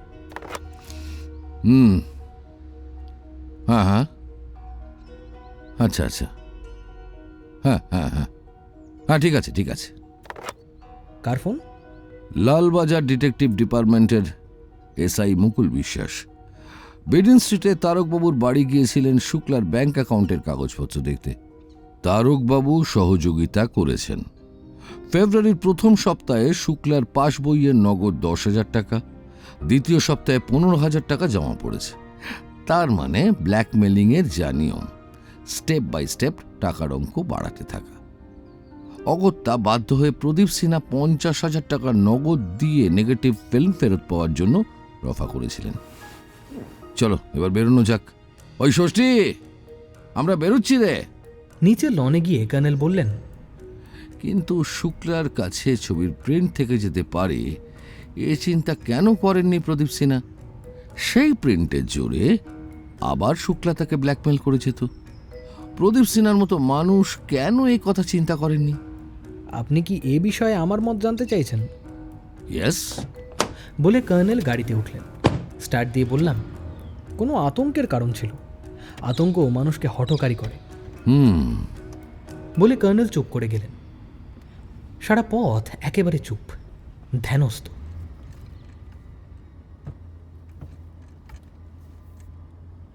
7 নম্বর ক্লিফটন রোডের বাড়ি। অনুপমার সামনে একটা পুলিশ ভ্যান এবং লাল জিপ গাড়ি দাঁড়িয়েছিল। গেটের সামনে এবং পাশে ফুটপাতের ওপর কয়েকজন কনস্টেবল জটলা করছিল। দেখি চমকে উঠেছিলাম, আবার কোনো খুন খারাপই হয়েছে নাকি। কর্নেলের নির্দেশে বাইরে পুলিশ ভ্যানের কাছে গাড়ি দাঁড় করালাম। বললাম, নিশ্চয়ই আবার কিছু ঘটেছে। কর্নেল জবাব দিলেন। নরবাহাদুর তাকে দেখে সালাম ঠুকে গেট খুলে দিল। তার মুখে উদ্বেগ লক্ষ্য করলাম। পোর্টিকোর নিচে থানার অফিসার ইনচার্জ প্রশান্ত মণ্ডল এবং আরও দুজন অফিসার দাঁড়িয়েছিলেন। কর্নেলকে দেখে মিস্টার মণ্ডল অভিবাদন জানিয়ে আসতে বললেন। মিসেস সিনহা চটে গেছেন কর্নেল স্যার। 11:30টায় নাকি ওদের কোম্পানির হেড অফিসে জরুরি মিটিং। ওকে বলেছি কর্নেল সাহেব এলে আপনি যেতে পারবেন। এসকে মুখার্জির খবর কি? উনি ম্যাডামের কাছে আছেন। বেশ, চলুন ভেতরে যাওয়া যাক। নিচের হল ঘরে আমরা ঢুকলাম। একটু পরে মুখার্জি সাহেব নেমে এসে বললেন, আপনারা বসুন। মিসেস সিনহা এখনই আসছেন। আসলে উনি খুব উত্তেজিত হয়ে উঠেছেন। বুঝতেই পারছেন, মিস্টার সিনহার কোম্পানির অবস্থা সম্পর্কে শিগগিরই সবকিছু দেখে শুনে সিদ্ধান্ত না নিলে উনি প্রতারিত হতে পারেন। কর্নেল সাহেব কি মিস্টার সিনহার কিলারকে ধরিয়ে দিতে এসেছেন? আপনার কি মনে হচ্ছে? না না, ওই হঠাৎ পুলিশ ফোর্স এসে বাড়ির চারদিক ঘিরে ফেলেছে লক্ষ্য করলাম তো। আর মিস্টার মণ্ডলকে জিজ্ঞাসা করলে উনি বললেন যে ওরা কর্নেল সাহেবের জন্য অপেক্ষা করছেন। আমি জানি না কর্নেল সাহেবের এ ব্যাপারে লিগ্যাল স্ট্যাটাসটা ঠিক কি। আপনি কি চান না মিস্টার সিনহার কিলার ধরা পড়ুক? হ্যাঁ, অবশ্যই চাই। আমি এখন মিসেস সিনহার অ্যাটর্নি। লিখিতভাবে এবং কোর্টে এভিডেভিট করে উনি আমাকে অ্যাটর্নির দায়িত্ব দিয়েছেন। কাজেই আমি ওর নিরাপত্তার জন্য স্বাভাবিকভাবেই উদ্বিগ্ন। এই সময় মালবিকা সিনহাকে সিঁড়িতে দেখা গেল। রুষ্ট মুখে নামতে নামতে বললেন, না না, আমি বুঝতে পারছি না কিছু। কর্নেল, এসব কি হচ্ছে? হ্যাঁ, আমার বাড়ির লোকদের পর্যন্ত বেরোতে দেওয়া হচ্ছে না। আমি আপনার জন্য অপেক্ষা করার পর বেরোতে যাচ্ছিলাম। আমাকে বলা হলো আপনি না আসা পর্যন্ত আমাকে থাকতে হবে। বসো মালবিকা। নরহত্যা বড় নির্মম ঘটনা, কাজেই আইন রক্ষকদের নির্মম হতে হয়। আমি অবশ্য আইন রক্ষক নই, তোমার বাবার এক সময়ের বন্ধু। তাছাড়া তুমি তোমার স্বামীকে বাঁচানোর জন্য আমার সাহায্য চেয়েছিলে। আমি তোমার স্বামীকে বাঁচাতে পারিনি। সেই ব্যর্থতা আমার দায়িত্ব একটু বাড়িয়ে দিয়েছে। যা, তুমি বসো, তারপর আমার কিছু প্রশ্নের উত্তর দাও। আশা করি তুমি সঠিক উত্তর দেবে। হ্যাঁ, বলুন। অভিনেত্রী চিত্রা দত্তের সঙ্গে তোমার স্বামীর অশালীন অবস্থার কোনো ফটো কি তুমি দেখেছিলে? হ্যাঁ, কেউ ওটা ডাকে আমার নামে পাঠিয়েছিল। তারপর তুমি আমার সঙ্গে যোগাযোগ করেছিলে, তাই না? হ্যাঁ, কিন্তু আপনি আমার বাবার বন্ধু ছিলেন, তাই আপনাকে। বুঝতে পারছি, শালীনতা বশে তুমি সেটা আমায় দেখাওনি। শুধু বলেছিলে তোমার স্বামী কোনো বিপজ্জনক ফাঁদে পা দিয়েছে। তোমার স্বামী খুন হয়ে যাওয়ার পরে অবশ্য তুমি অভিনেত্রী চিত্রার কথা আমাকে বলেছিলে। বলে কর্নেল তার ব্রিফকেসটা খুললেন। একটা ফুলস্কেপ সাইজের কাগজ বার করলেন। মালবিকা, তোমার বাবা অশোক রায় যৌবনে বিখ্যাত শিকারী ছিলেন। বন্যপ্রাণী সংরক্ষণ আইন চালু হওয়ার পর তিনি একটা রাইফেল ক্লাব গড়ে তোলেন। তোমাকে তার মেম্বার করেছিলেন। তুমি একবার সারা ভারত রাইফেল ছোঁড়ার প্রতিযোগিতায় চ্যাম্পিয়ন হয়েছিলে। এসব কথা কেন হচ্ছে? তোমার বাবা অশোক রায়ের রাইফেলের লক্ষ্যভেদ ছিল অব্যর্থ। কোথাও গুন্ডা হাতিকে মেরে ফেলার দরকার হলে সরকার তোমার বাবার সাহায্য নিতেন। ওড়িশার জঙ্গলে একটা গুন্ডা হাতিকে গুলি করার সময় খাদে পড়ে তিনি ভীষণভাবে আহত হয়েছিলেন। তারপর বাকি জীবনের জন্য তিনি পঙ্গু হয়ে যান। 3 বছর আগের কথা। সেই সময় প্রদীপ সিনহার সঙ্গে তোমার পরিচয় হয়। প্রদীপ সিনহা তোমাকে ফিল্মে অভিনয়ের চান্স দিয়েছিলেন। তোমার বাবা তোমার এ ধরনের কেরিয়ার মোটেই পছন্দ করেননি। এ নিয়ে বাবার সঙ্গে তোমার মতবিরোধের সূত্রপাত। কিন্তু আপনি কি বলতে চাইছেন? হ্যাঁ, কি বলতে চাইছেন? দেখুন, আমার দেরি হয়ে যাচ্ছে, প্লিজ একটু তাড়াতাড়ি। তুমি ছিলে জেদি মেয়ে। প্রদীপ সিনহাকে তুমি বাবার অমতে বিয়ে করেছিলে। অশোকবাবুও জেদি মানুষ ছিলেন। সেই বিয়ে তিনি মেনে নেননি। তুমি বাড়ি থেকে চলে আসতে বাধ্য হয়েছিলে। তার কিছুদিন পরে অশোকবাবু, যিনি রায় সাহেব নামে পরিচিত ছিলেন, তার সব সম্পত্তি প্রকৃতি বিজ্ঞান সংস্থাকে উইল করে দেন। তার 2টি রাইফেল ছিল আর একটি শটগান ছিল। একটা আর্মস কোম্পানিকে বিক্রি করেন, কিন্তু তার একটা রিভলভার চুরি হয়েছিল। কবে চুরি হয়েছিল তিনি জানতে পারেননি। ভবানীপুর থানায় তিনি লিখিতভাবে তা জানিয়েছিলেন। এই কাগজটা থানার জেনারেল ডায়েরির কপি। কি আশ্চর্য! আপনি কেন এসব কথা বলছেন? আমি তো বুঝতেই পারছি না। তোমাদের বাড়ির পুরনো ভৃত্যই বলা চলে। বিশ্বনাথ ওরফে বিশু সেই প্রকৃতি বিজ্ঞান সংস্থায় তোমার বাবার ইচ্ছে অনুসারে চাকরি পেয়েছিল। 2 দিন আগে তার সঙ্গে আমি দেখা করেছি। সে আমাকে অকপটে জানিয়েছে রিভলভারটা তুমি নিয়ে এসেছিলে। সে দেখেছিল, কিন্তু রায় সাহেবকে বলতে সাহস পায়নি। আপনার বলার উদ্দেশ্য মিসেস সিনহা তার স্বামীকে সেই রিভলভার দিয়ে খুন করেছেন?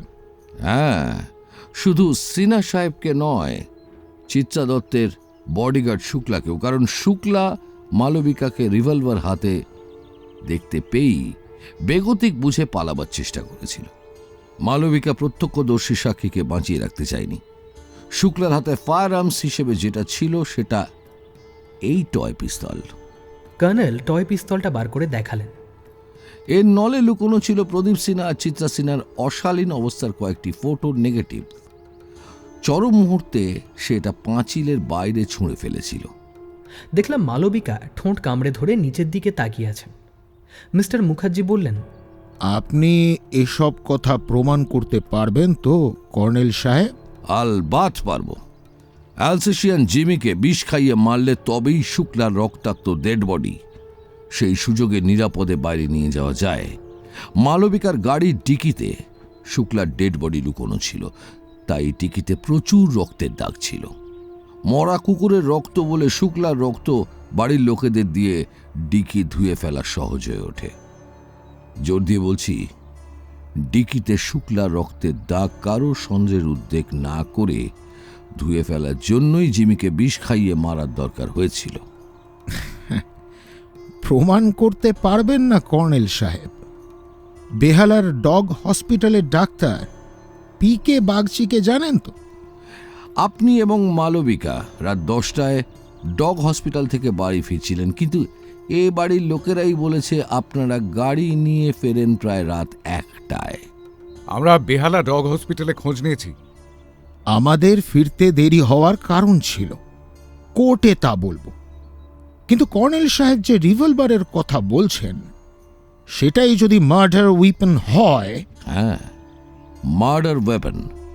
রায় সাহেবের চুরি যাওয়া রিভলভারটি ছিল .32 ক্যালিবারের পিংস্টন কোম্পানির তৈরি রিভলভার। নাম্বার ওই পুলিশের ডায়েরিতে লেখা আছে।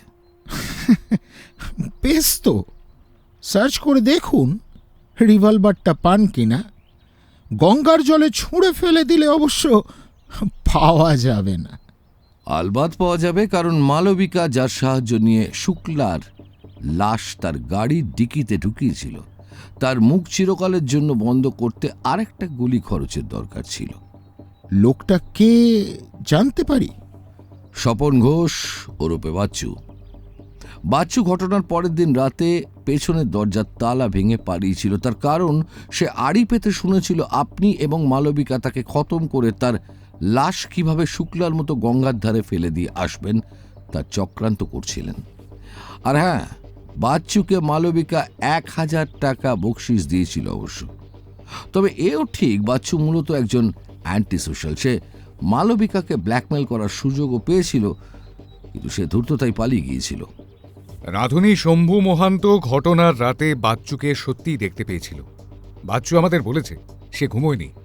তার ঘরের একটা জানালা খোলা ছিল, আর জানালাটা থেকে এই হল ঘরের দরজা পর্যন্ত দেখা যায়। কুকুরের ডাকে সে সন্দেহবশে জানালায় উঁকি দেয়।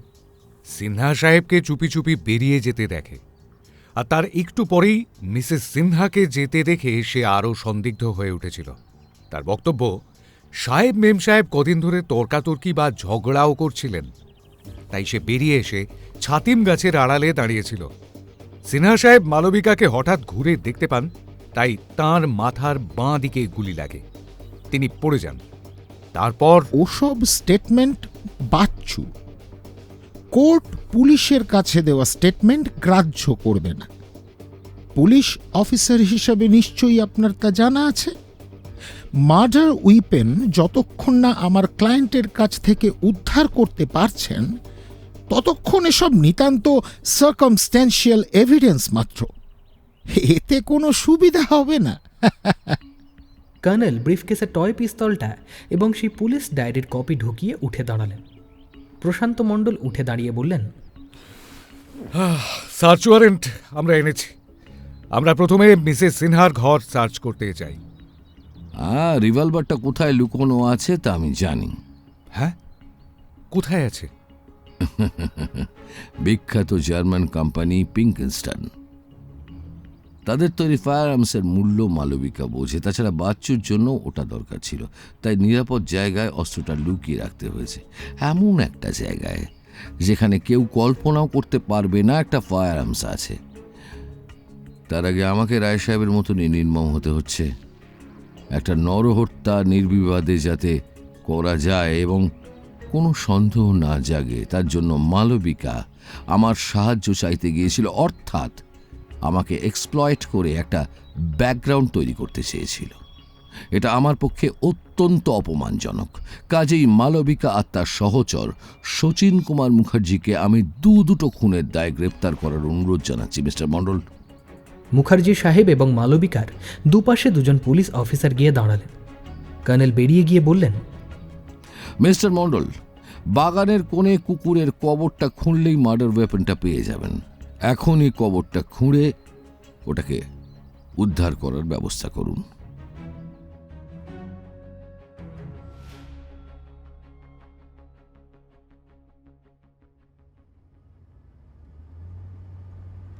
ফেরার সময় কর্নেলকে জিজ্ঞেস করলাম, আচ্ছা কর্নেল, মার্ডার ওয়েপন কুকুরের কবরে লুকানো আছে তা কেমন করে জানলেন?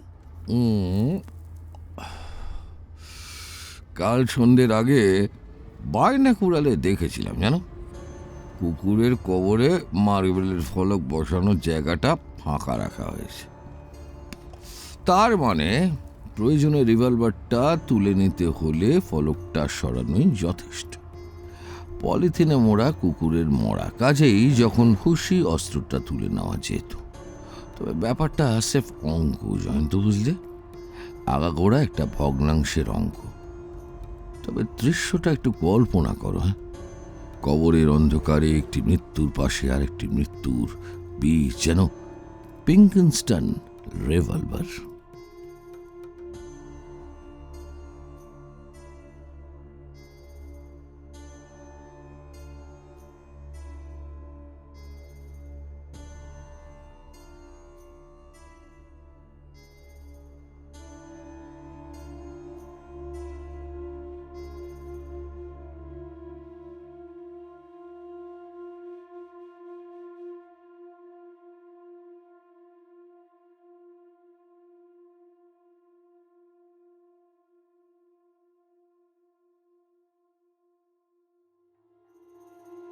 শুনছিলেন সাহিত্যিক সৈয়দ মুস্তাফা সিরাজের কর্নেল কাহিনী কবরের অন্ধকারে।